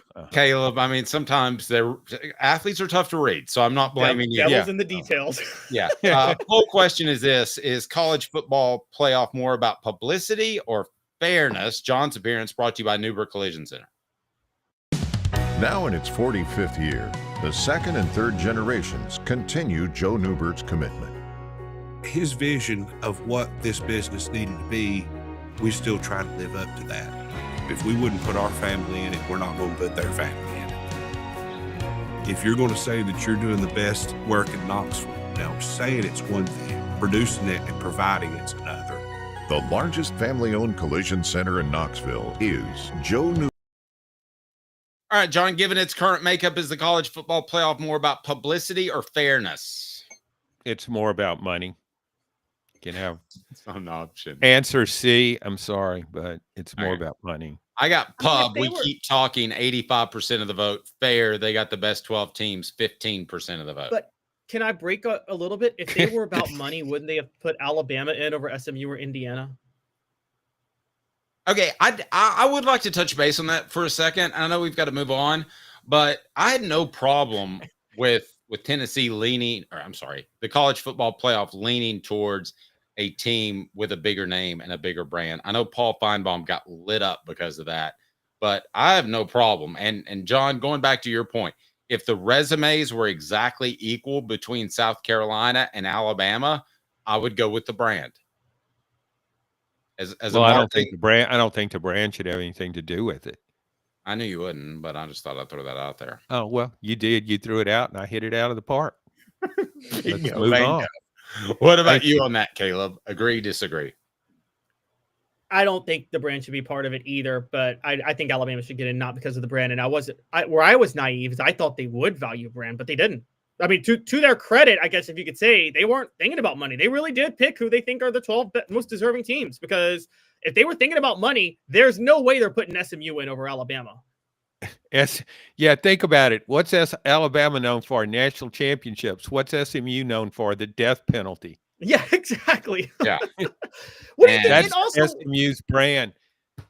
what would have been a bigger draw? Alabama playing Texas or SMU playing Texas? Alabama playing Texas. So, yeah. They didn't think about money. May I throw in a quick Uncle Dave story before we move on? John, you'll appreciate this. It's your show. Go ahead, Dave. Yeah. So because of weather, we had all kinds of trouble getting to Dallas for one of the mini Cotton Bowls. I can't remember which one it was, but it seems like they played in like 18 there for a while. And so I went down there and I'm covering the Tennessee practice, and I brought nothing but spring clothes because I think Dallas is warm all the time, right? It's 21 degrees. The winter, I mean, just the rush of wind, you can feel your bones. It's absolutely horrible. So I wanted somebody to feel worse than me. So our good buddy with the Atlanta Journal-Constitution, Mike Griffith, called and said, hey, my flight's still running late because of weather. I'm not there yet. And I said, I got it covered, but you're missing the best practice ever. They're actually letting us take part in practice and do some things and throw the ball around. And he cried on the telephone because he thought he was missing out on taking part in practice, which they'd never let us do, by the way. Well, you don't know much about Dallas if you think it's warm in the winter. Gary Lundy, our former colleague and good friend, Gary slipped on ice going to the stadium. We missed the media bus. We were kind of late getting to one of those Cotton Bowls, and we were trying to walk very gingerly and it was treacherous. And Gary went down, took one for the team. Jimmy Himes slipped on that very same day, headed to the Cotton Bowl, and fell. He also slipped when we were headed to the Super Bowl one time. All right, so coming up on the program, I'm excited about this next topic. I'm the one that picked it, so yeah, that's why I'm excited. Which college football playoff game is most likely to have an upset? Caleb will set us up for that. I remind you, use the promo code HOOKED. That's hooked. TristarHatsCo.com, and you can have some fantastic TriStar memorabilia. Have you seen the latest TriStar Hats Co. product? TriStar Hats Co.? What's that? You know, those really cool hats, shirts, tumblers, and even license plates with 3 stars like the official Tennessee flag and stripes like the American flag. Pretty patriotic if you ask me. Ah, gotcha. Seen those. Those are cool. Where can I get them? Simple. TristarHatsCo.com. And if you order now, there's 10% on any order $50 or more. Plus, use the promo code HOOKED. With the promo code HOOKED, you get 10% off. That's hooked. And don't forget free shipping with any order over $50. Stock up at TristarHatsCo.com. That's TristarHatsCo.com. There are plenty of wannabes out there, so make sure you go to TristarHatsCo.com for the best quality and customer service. Will do, and I'll be sure to use the promo code HOOKED. That's hooked when I do, to save an additional 10% off. TristarHatsCo.com. TriStar Hats Co. is a trademark of TriStar Hats Co. LLC. Any use without... All right, so which game is most likely to be an upset? Before we get into that, you have an 11-point favorite in one game. You have a 7.5-point favorite in another. And then you have an 8.5-point favorite, 7.5-point favorite in the other. In and of itself, John, did the College Football Playoff Committee really get the teams aligned as they should? Because if we see 4 teams, which we won't, but if we see 4 teams decided by upwards of 10 points, that ain't a good debut weekend. No, but if you go by the seeding and you just think about it throughout a regular season, for example, if the number 1 team in the country plays the number 8 team, it's not inconceivable that it would win by 10 or 12 points. I didn't have, of all the things that I thought about with the playoff, that was not one of them. If they might not have close games, I think some of the games will be close. We've seen a lot of upsets this year in college football. I think we'll see some in the playoffs too. I do too, especially at this level. I feel like when we get to that Final Four, we're going to know who the better team is. I think the better team, for the record, is Georgia. I think that's the best team playing football right now. Would you agree or disagree with that? No, because it's got a backup quarterback. Okay. I don't think Carson Beck's going to play, and that gets into I'll save that rant for another day, but let's go. Right, let's go. All right, Caleb, the first game, what is the point spread? And we'll discuss which of these we feel like are most likely to be an upset, not necessarily for gambling purpose, just to be a good, close game.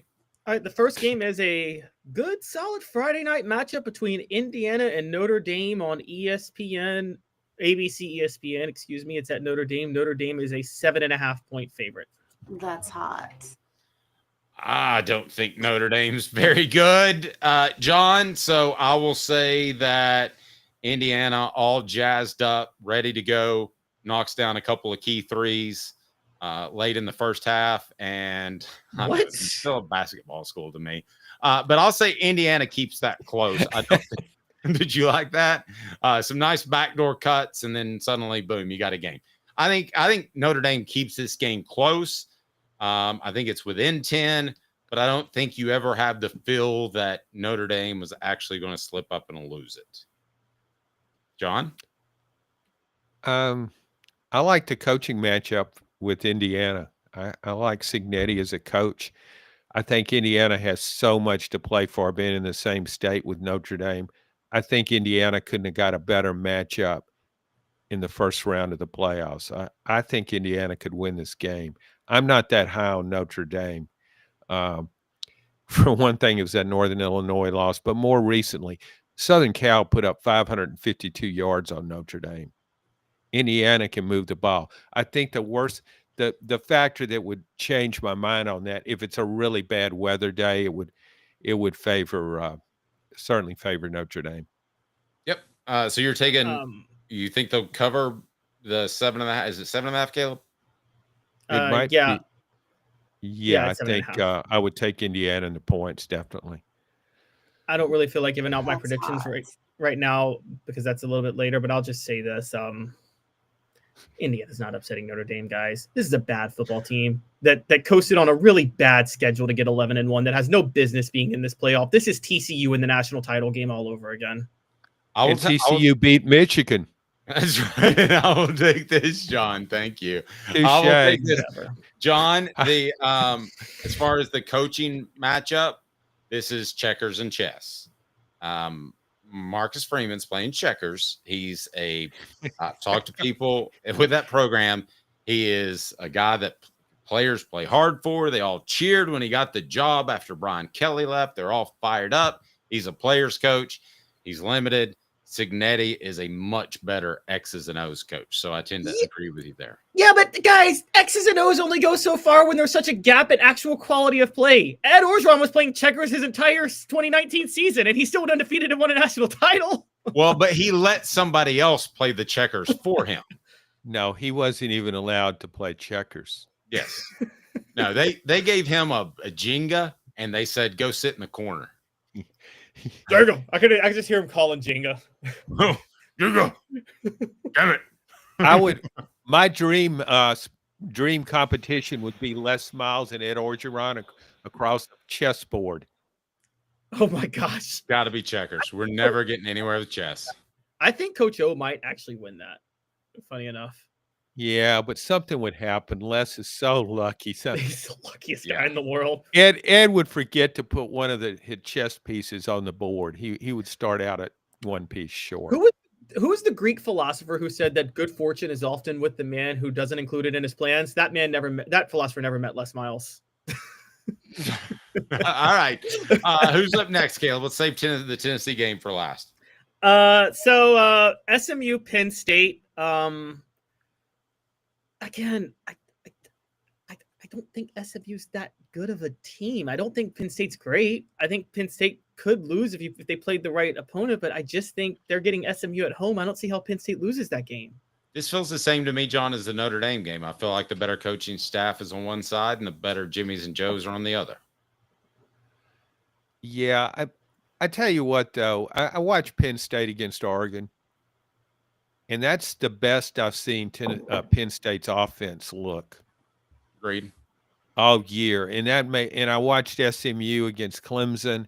That tells me Penn State can just outscore SMU, and I could see it scoring 45 points on SMU, and maybe SMU could keep up, but I don't think so. So I don't like that one as much. But I would if Penn State offensively and a lost to Oregon, I might have picked SMU in this game. Interesting. Who's next, Caleb? Clemson and Texas. And you know what? This is the largest spread, and y'all can think I'm crazy, but I think this is the best chance at an upset, maybe. I just don't think Texas is that good of a football team, guys. I've watched enough of them this year. They lost to a Georgia team that had its backup quarterback in. They got blown out by a Georgia team at home. Their best win is at Texas A&M.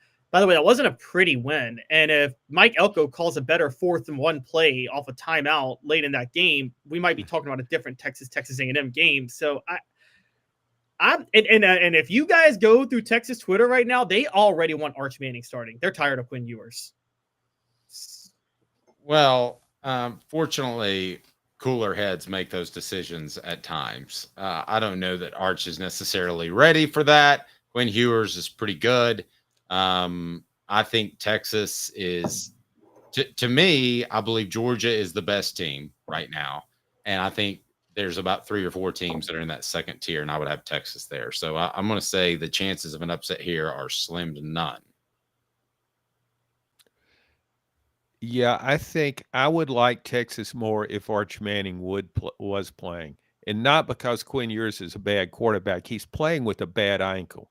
And when you bring in another quarterback to run the ball and he can throw the ball like Arch Manning, hello, he's playing the wrong guy right now. He needs to make that change. He really does. He might have beaten Georgia with Arch Manning at quarterback. I think he would have. And I'm not knocking Quinn Ewers, but the guy's not as mobile as he was.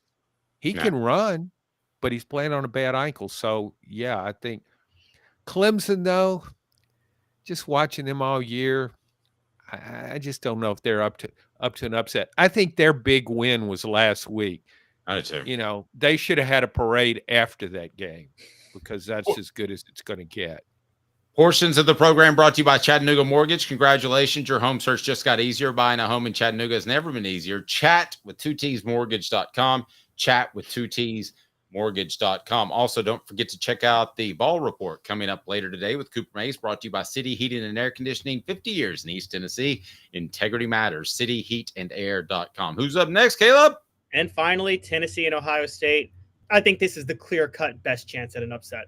I mean, I don't think there's any game that's a close second. I think Tennessee has by far the best chance to pull an upset as a road team in the first weekend of the college football playoff. I don't know what you guys think. I don't even think it needs an explanation. I think they very clearly have the best chance. John, I agree for a couple different reasons. I think Tennessee is peaking at the right time. I also spoke to a college gambling analyst, and he said the number should be more around. He's really good. He said the number should have been around 5.5. It's been 7.5, and that it would be an even pick 'em if it were at Neyland Stadium. John, is this the most likely opportunity for there to be an upset in the first round of the playoffs? When I first looked at this matchup, Ohio State with the number 1 overall defense in the country, I thought playing on its home field, how's Tennessee going to score enough to win this game? And then my memory kicked in, and I thought of all the times I've watched Ohio State lose to an SEC team in an important postseason game. Time after time after time. That 2016 was a 7.5-point favorite over Florida. Ohio State's where fans were celebrating before the game. I remember walking to the stadium from press parking, walking to the stadium, and it was just a big party. And then Ohio State returns the kickoff for a touchdown. Here we go. And Florida just proceeds to beat it. Memory was Tim Tebow running over Ohio State's All-American linebacker at the goal line. The game was well in hand by then. They just put in Tebow to let him run over somebody. But that to me epitomizes Ohio State against the SEC in bowl games. Then the next year, LSU at the Sugar Bowl. There are way too many examples, but yes, I agree with Caleb. This is the best chance for an upset. You just go back, forget ancient history. Go back last game of the regular season. How did Michigan beat Ohio State? It rushed for just over 170 yards. It was tougher at the line of scrimmage. Ohio State has 2 starting offensive linemen out. I just think Tennessee can win the same way Michigan did, and I don't trust these. When does Ohio State win a big game against an SEC opponent? When Urban Meyer's the coach. He's gone. Yep. Yeah. And by the way, you do know that he's pining for that job right now, and he's working behind the scenes. I'd give it to him now. I'd give it to him now for the game. Just switch well, right now. I would too. John, it's funny you bring up that 2006 game. I'm not trying to plug here, but I did a video on the history of SEC bias, and there are 2 games. You can plug your own stuff on our stuff. There's nothing wrong with that. But Caleb, go ahead. It's all about you. Here's your chance to shine. Go for it. I think for the scope and the growth and the popularity and the dominance of Southern football, that's one of the 2 most important games in college football history. The Florida win over Ohio State in 2006. The first one was the 1925 Rose. No, seriously. The first was the 1925 Rose Bowl, Alabama beating Washington. I'm sure you know about that game when Alabama upset Washington in the Rose Bowl. That was the first big Southern football win. But if you remember that Florida-Ohio State game, 2 years before, Auburn got left out of the national title despite being undefeated when they should have gone. And when Florida went, everybody was saying, oh, no, it should be an Ohio State-Michigan rematch. It should be an Ohio State-Michigan rematch. Florida blowing out Ohio State in that game led to everybody finally accepting the default position that, oh, the SEC is on a different class than everybody else. And that hasn't changed. And that kind of that started that seven-year SEC championship winning streak. And if you go back and as I think, didn't Ohio State's quarterback Troy Smith? He won the Heisman. Didn't he win the Heisman? And Caleb, I actually included Clemson teams because my contention was you get the war daddies, the big 300-pound guys that can move, and I thought that Nick Saban gave a real hint to that in his sign-off. I don't know if you saw that on the college football playoff selection show, and he goes, "Hey, I like all these skilled people. I think these skilled people are great, but I'm here to tell you, it comes down interior of the offensive and defensive line.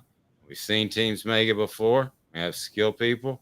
With those people, they start to punish those skilled people. And it's happened before." And Reese Davis goes, "Oh, you're talking about TCU." And he goes, "Yeah." He goes, "I didn't say that, but there you go." That's where Dave, I think your Nick Saban impersonation has real potential. It wasn't great then, but it was good, and I could see it becoming great. Right. You really need to work on that. Yeah, right out of the chute. Okay, also pour some brown color on your hair. Make it really dark. Are you saying colors is there? I'm here to tell you. I put the stuff in my hair that does the best job for it. And can we agree that he's way too boring of a commentator on ESPN? Like he's way too much of a politician. His nuggets like that, and if you listen to him closely, you will learn more about football. I don't want that. You don't listen to commentators for the nuggets. I want to give it to me directly. That's why I want a commentator. I want you to listen to nuggets because I think the nuggets are important. And let me tell you something. Otherwise, it's rat poison. I think the best thing to me about Nick Saban being on game day is the reverence afforded him by the other people on the panel. I mean, I expect eventually somebody's going to say, "Oh my God, Coach Saban, we love you," after he says something semi-profound. And then at one point they brought up this special breakfast for him, and it was by a local, I assume, advertiser or distributor, and You know, he only eats 2 oatmeal pies for each breakfast, and that's all he eats. And that's a good health plan. Yeah. And he goes, so what the hell is this shit? He actually said that on the air because it was nice quiche and all this stuff. And he was like, what the hell is this? How would John Adams, a columnist, if he was an Alabama reporter, have accepted Nick Saban berating him the way he would berate? I feel like John Adams wouldn't have taken that lying down. No, I would have never been a columnist, and maybe in Birmingham I could have been, but not in Tuscaloosa. No, there's somebody I would have disappeared one day, and they would have never heard from me again. Threatened by LSU, so you don't think Alabama would have done the same thing? The show represented by Banks & Jones, Tennessee's trial attorney, banksandjones.com. Which should you be more excited about? Is it Tennessee basketball on the men's side, or is it the Lady Vols? By the way, Dynasty Pools and Spas, the best spas right there in Athens. Best chemicals for your pool and spa. All you have to do is stop by and say Off the Hook Sports. They'll hook you up with a free gift and $500 off if you decide to go with a spa. Also remind you the Peak IV Hydration is in South Knoxville and Sevierville. Live your life to the fullest. Hydrate, rejuvenate, and elevate your health with Peak IV Hydration. It's peakivhydration.com. Stay tuned. Why you should be incredibly excited about the 2 basketball programs donning the orange with John Adams, brought to you by Neubert Collision Center. I'm Dave Hooker. He's Caleb Calhoun. The show represented by Banks & Jones, Tennessee's trial attorney, banksandjones.com. Now in its 45th year, the second and third generations continue Joe Neubert's commitment. His vision of what this business needed to be, we still try to live up to that. Joe Neubert Collision Center. 24 F-150 4x4 Super Crew, $46,997. 24 Ford Transit 250 Cargo Van, $50,950. 24 Ford Maverick XLT Hybrid, $28,929. Local you trust, power you can afford. Having been in the jewelry industry for a long time in the Knoxville community, I saw a need for a jeweler, a real jeweler. Our ability to do these designs has really been based on the customers bringing new things in and challenging us as a store. Our goal is not to tell anybody what they want. Our goal is to listen to what they want and then help them get there. Schedule your consultation today to get your special someone the perfect custom gift just in time for the holidays. Hi, Mike Davis here with City Heating and Air, reminding you to always dare to compare. Our team provides quality local heating and air service, installation, and maintenance across East Tennessee. We use only the best equipment like American Standard heating and air conditioning for your residential, new construction, or commercial needs.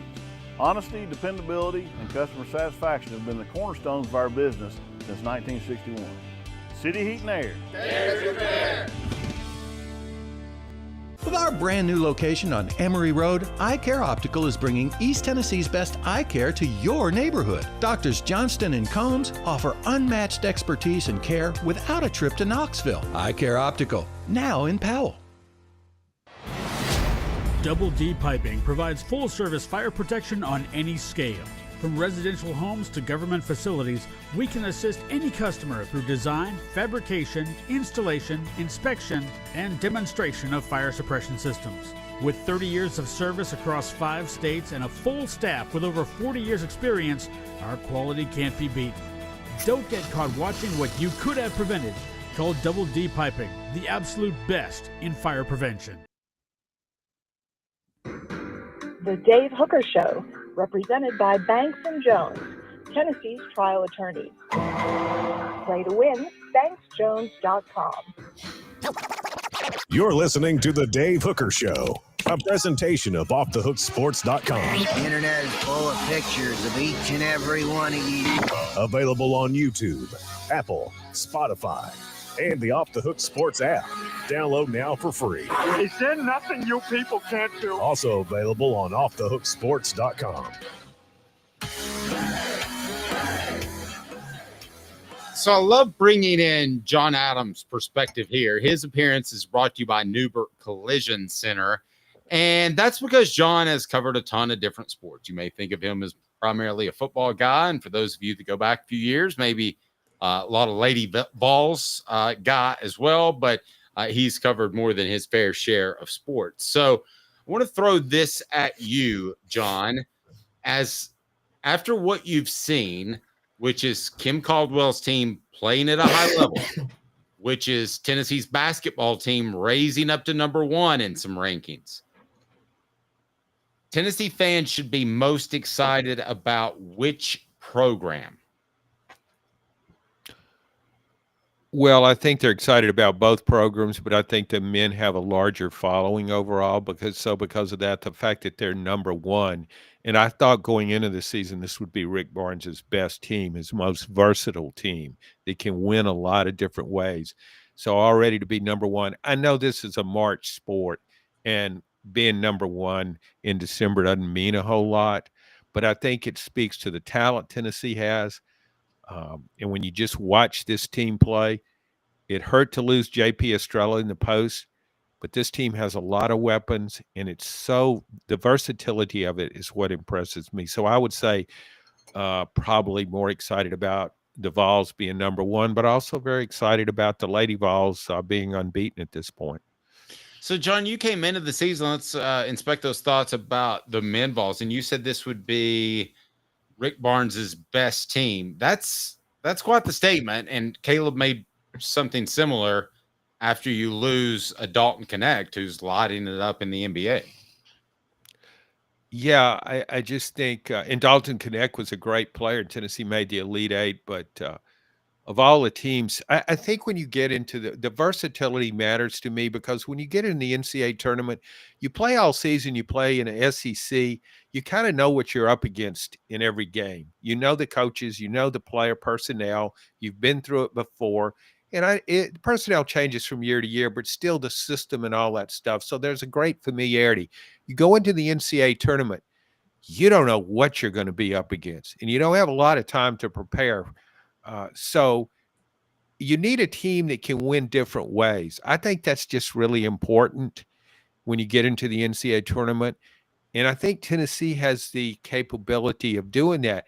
It can get in a 3-point game with you, and it can play in the post.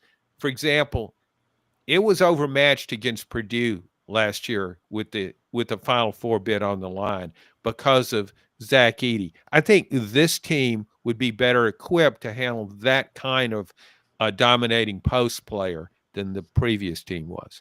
Okay, Caleb, I'm going to cop out just a little bit. I'm more excited about the Lady Vols because Tennessee went out and made that hire, and I think it's got a lot of panache to it, and I think there's a lot of substance to it as well. With Rick Barnes, I'm sorry, but I have to go back in that shell of I don't know if he can get you to the Final Four because he historically hasn't. Go ahead. Okay, and I'm having a tough time determining this too. John, I want to point out they also lost to Purdue. One of the reasons they're better this year, they lost to Purdue because Jonas Adu melted down and panicked against the pressure of playing Zach Edey, and I don't think Felix Opara looks like somebody who would do that. No. So he would accept the challenge. Not at all. Yeah. Sure. So that was a big one.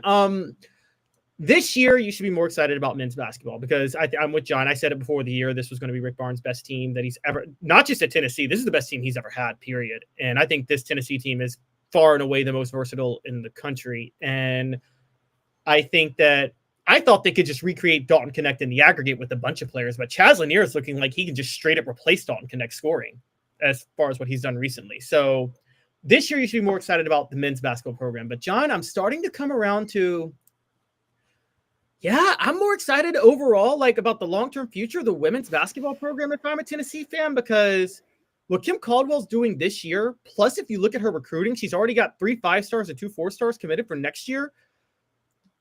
This team's going to be really good. And if you remember, it all comes down to the question that you asked her in the press conference that went so viral back in April, when you asked if her style could translate to this era or to this level of play. And she said, I wouldn't be here if I didn't think it could. The question I think you were really asking was, she didn't have the height at Marshall that you need to have at the SEC to compete. So you need height, athleticism, and shooting to run her system. She had to sacrifice one in the transfer portal this year because she couldn't be that picky. She sacrificed the shooting, but that shooting is going to come with her recruiting class next year. And so how deadly can this team be when they have this level of height, this level of athleticism running this system, and they have a bunch of elite shooters at the same time? Yeah, I guess my question was also aimed at the possibility of playing so many people. She rotates 11 people now, does mass substitution. If you get the very elite players, if you get a Caitlin Clark, for example, you kind of, in a big game, you want her on the floor 35 minutes. But I think if she got that kind of player, I think she would do that in the biggest games. However, I didn't think her system would be this effective this quickly. The Lady Vols probably have lost more pounds than any team in college basketball. Every player on the team looks like she's lost 20 pounds. Also, Kim Caldwell, in getting transfers, she identified the players that work in this system. Talasha Cooper is going to be one of the best players in the SEC. She sat out last year. She was on, but she fits this system perfectly. So she identified the right players to work in this system. And watching the game against Iowa, watching the game against Florida State, this team is way better than I thought it would be. I didn't think this team could make the NCAA tournament. I thought it could be maybe the 10th best team in the SEC. Now I don't have any doubt that it'll make the NCAA tournament because it's going to beat some good teams in the SEC. Not saying it'll beat South Carolina, LSU, maybe not Oklahoma and Texas, but it will spring some upsets. So, yeah, I think Lady Vol fans have really good reason to be very excited, not just about this season, but about where the program is headed. John, and how healthy is it for the fan base? Brought to you by Quality Tire Pros, serving Chattanooga's community since 1957. All major brands of tires, full service automotive, brakes, alignments, oil changes, and more. QualityTirePros.com. Tell Bo and all the crew down there at Quality Tire Pros that Off the Hook Sports and Dave Hooker said hello. How healthy is it for the fan base that we're talking about somebody that has zero ties to Pat Summitt? It just seemed like that was always the rug to be pulled out from somebody, even when they had success. It was like, well, she should have success. I mean, she coached under Pat Summitt. And it was always a reason to kind of hold that against her. I'm not saying that the last two hires were bad in Kelly and Holly, but I just think this one kind of finally, after all these years, provides a clean break. Rest in peace, Pat Summitt. I don't want that to sound at all insensitive. No, it's not insensitive. I think it's natural for fans to want to cling to the Pat Summitt era. She's one of the greatest coaches of all time in any sport in college athletics, and she was much loved and much known. Had a great reputation throughout, not just in the SEC, but throughout the country. So you want to cling to that era. I can understand that, and it really didn't have any choice but to hire Holly Warlick. I don't think Holly Warlick had ever had any interest in being a head coach anywhere, but she was thrust into an unusual situation where Pat was forced to retire because of early onset dementia, Alzheimer's. So she became a head coach, and she actually did a better job than Kelly did. And Kelly was a revered player, part of 3 national championship teams, had some success in coaching, but her resume didn't really justify her getting a job of Tennessee's statue. So I think what Danny White did, I give Danny White, Tennessee's AD, all the credit in the world for this. He goes out and picks, I was like, who is this? I've never heard of this person. She coached at Glenville State where's Glenville State? Is that in New York? I don't know. It's in West Virginia. And then she has one good year at Marshall. But Danny White knew what he's doing. He's got a great track record for hiring coaches, and he's hired somebody who's come in and already put her mark on this program. And I was talking to Joan Cronin, former AD at Tennessee a while back, and she said when she went to a Tennessee practice, this team's practice, Kim Caldwell's practice, she said it reminded her of Pat's practices. It was very demanding. And so I like to hear that, because I used to say you could sell tickets to watch Pat's practices. I mean, they were entertaining every single time I went. I was like, who's she going to get on this time? The UPS store, Hardin Valley, helping individuals and small businesses, wide range of products and services, locally owned and operated. We want to get to our coaching IQ, and that'll be brought to you today by Work Trucks. All about trucks. Trucks are actually available. Trucks that help you maximize your profits by having the right work vehicle. Now, time is money. The perfect work vehicle doesn't break down, has all the space to carry what you need. That's what Work Trucks is intended on offering, while other dealerships just can't do it. Contracting about time. Work Trucks saves you time with less back and forth trips that also pass the highest standards to be put to work. The process quick and easy when choosing a vehicle for Work Trucks. That's the only kind of truck that John Adams uses. Cargo vans, utility body trucks with an Apod work bodies installed. He loves the crane. Pickup trucks of all sizes and anything special like cranes or dump trucks. Work Truck supplies vehicles to people just like you and get you back on the road tomorrow. No dealership runaround. Work Trucks, as the trucks that your business has to have, you need Work Trucks, worktrucksllc.com. And they're in downtown Birmingham and on Clinton Highway in Knoxville. Proud supporters of the Tennessee Vols. That's Work Trucks. All right, let's get to Caleb Calhoun's favorite time of the week, where we're able to make fun of coaches in one of two regards. And it is, that's crazy, or it's full on, you suck, you jackass. All right, football IQ. Caleb Calhoun, what do you got for me, sir? Well, so guys, I just want to say up front, this week was a little bit tricky because as unintelligent as I think coaches are, I think administrators are stupider, and they put together a college football playoff format that may have incentivized you to lose the Big Ten or SEC title games. So I don't know if some of these coaches were trying to lose on purpose. And also, I just want to point out again, I texted John this last week and I told Dave on the show, I'm more convinced now that NFL coaches are dumber than college coaches. Did you guys see Buffalo and Sean McDermott on Sunday night when they were down 44-35, 3 timeouts, a minute left? They were on the goal line and he calls a sneak and burns a timeout, meaning he has to score and get an onside kick. Yes. To get the ball back. Not good. Not the best move. You suck, you jackass. But all right, so we're going to start with a fun little game out west, the Mountain West Conference. Barry Odom, who has now taken the job at Purdue, guys, by the way. He was leaving right after this. After this game. I'm sorry, wasn't Barry Odom already at Purdue? No, he used to be. Barry Odom was fired at Missouri. Okay. And went west and reinvented himself, and now he's going back to the Midwest, and he'll probably end up back at Nevada or somewhere. Yeah, but exactly. Sorry, go ahead. No, it's fine. I was told, I don't know that it's the case, but I was told the difference is at Purdue, the health insurance they offer does include hair plugs, which it didn't at UNLV. Caleb? Oh Lord.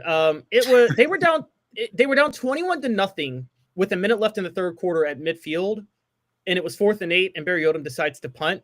Because when you're down 21-0 and you have 16 minutes left in the game, field position is the most important thing, guys. Oh, no question about it. Yeah, but that's crazy.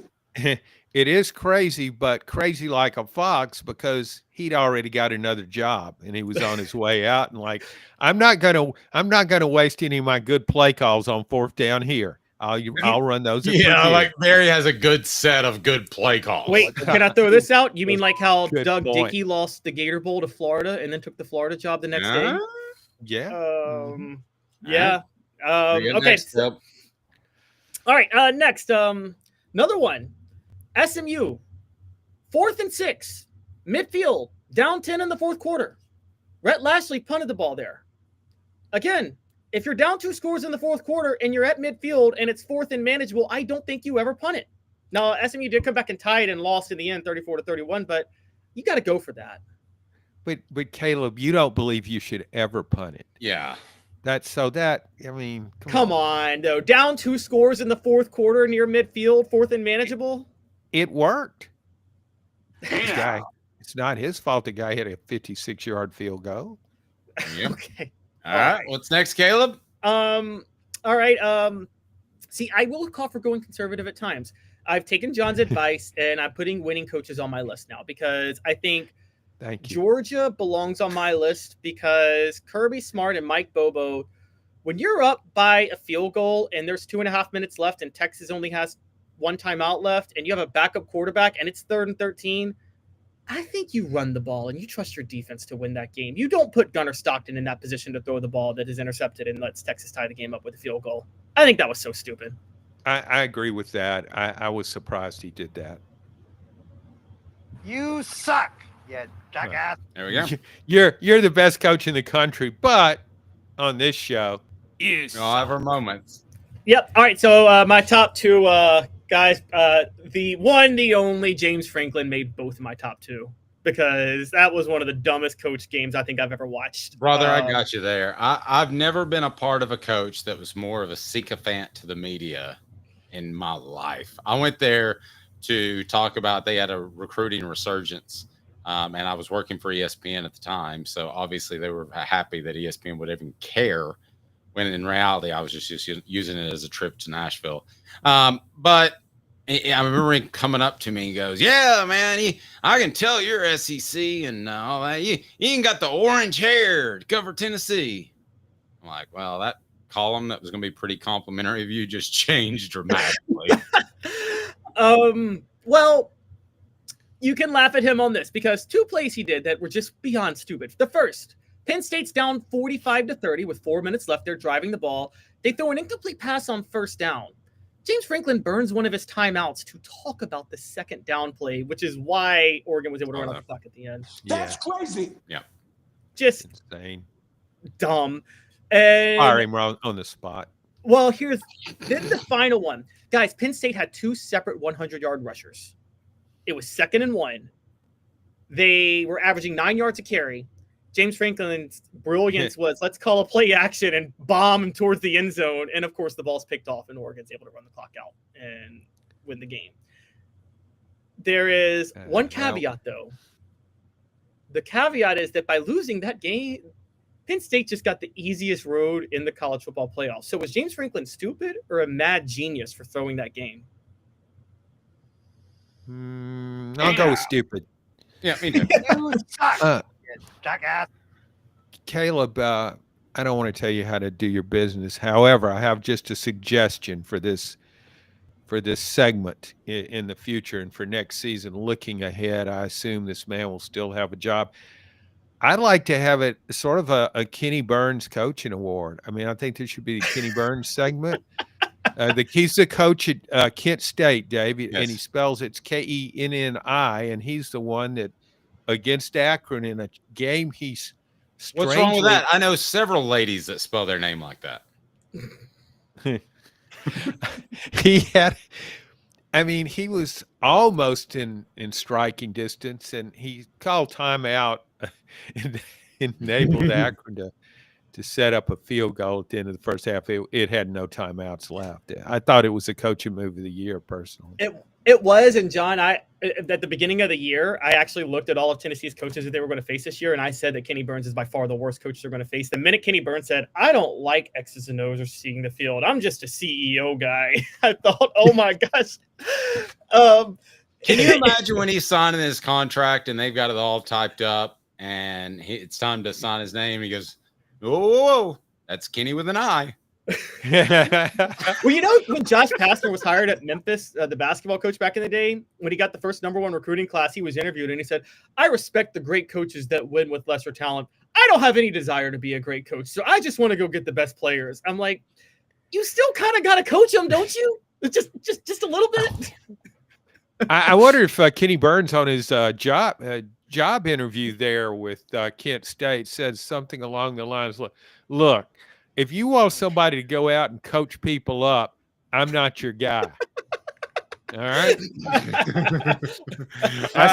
That's not Kenny ball. No, that's Burns ball. Not what we're trying to do around this place. You need to get your coaching elsewhere. We're pretty much just after the best Jimmys and Joes. So I'll go ahead and tell you too, as soon as your kid's not one of those best Jimmys and Joes, he's out of here. Caleb, I'll give you the final word. Last Look brought to you by Doctors Campbell, Cunningham, Taylor, and Hahn.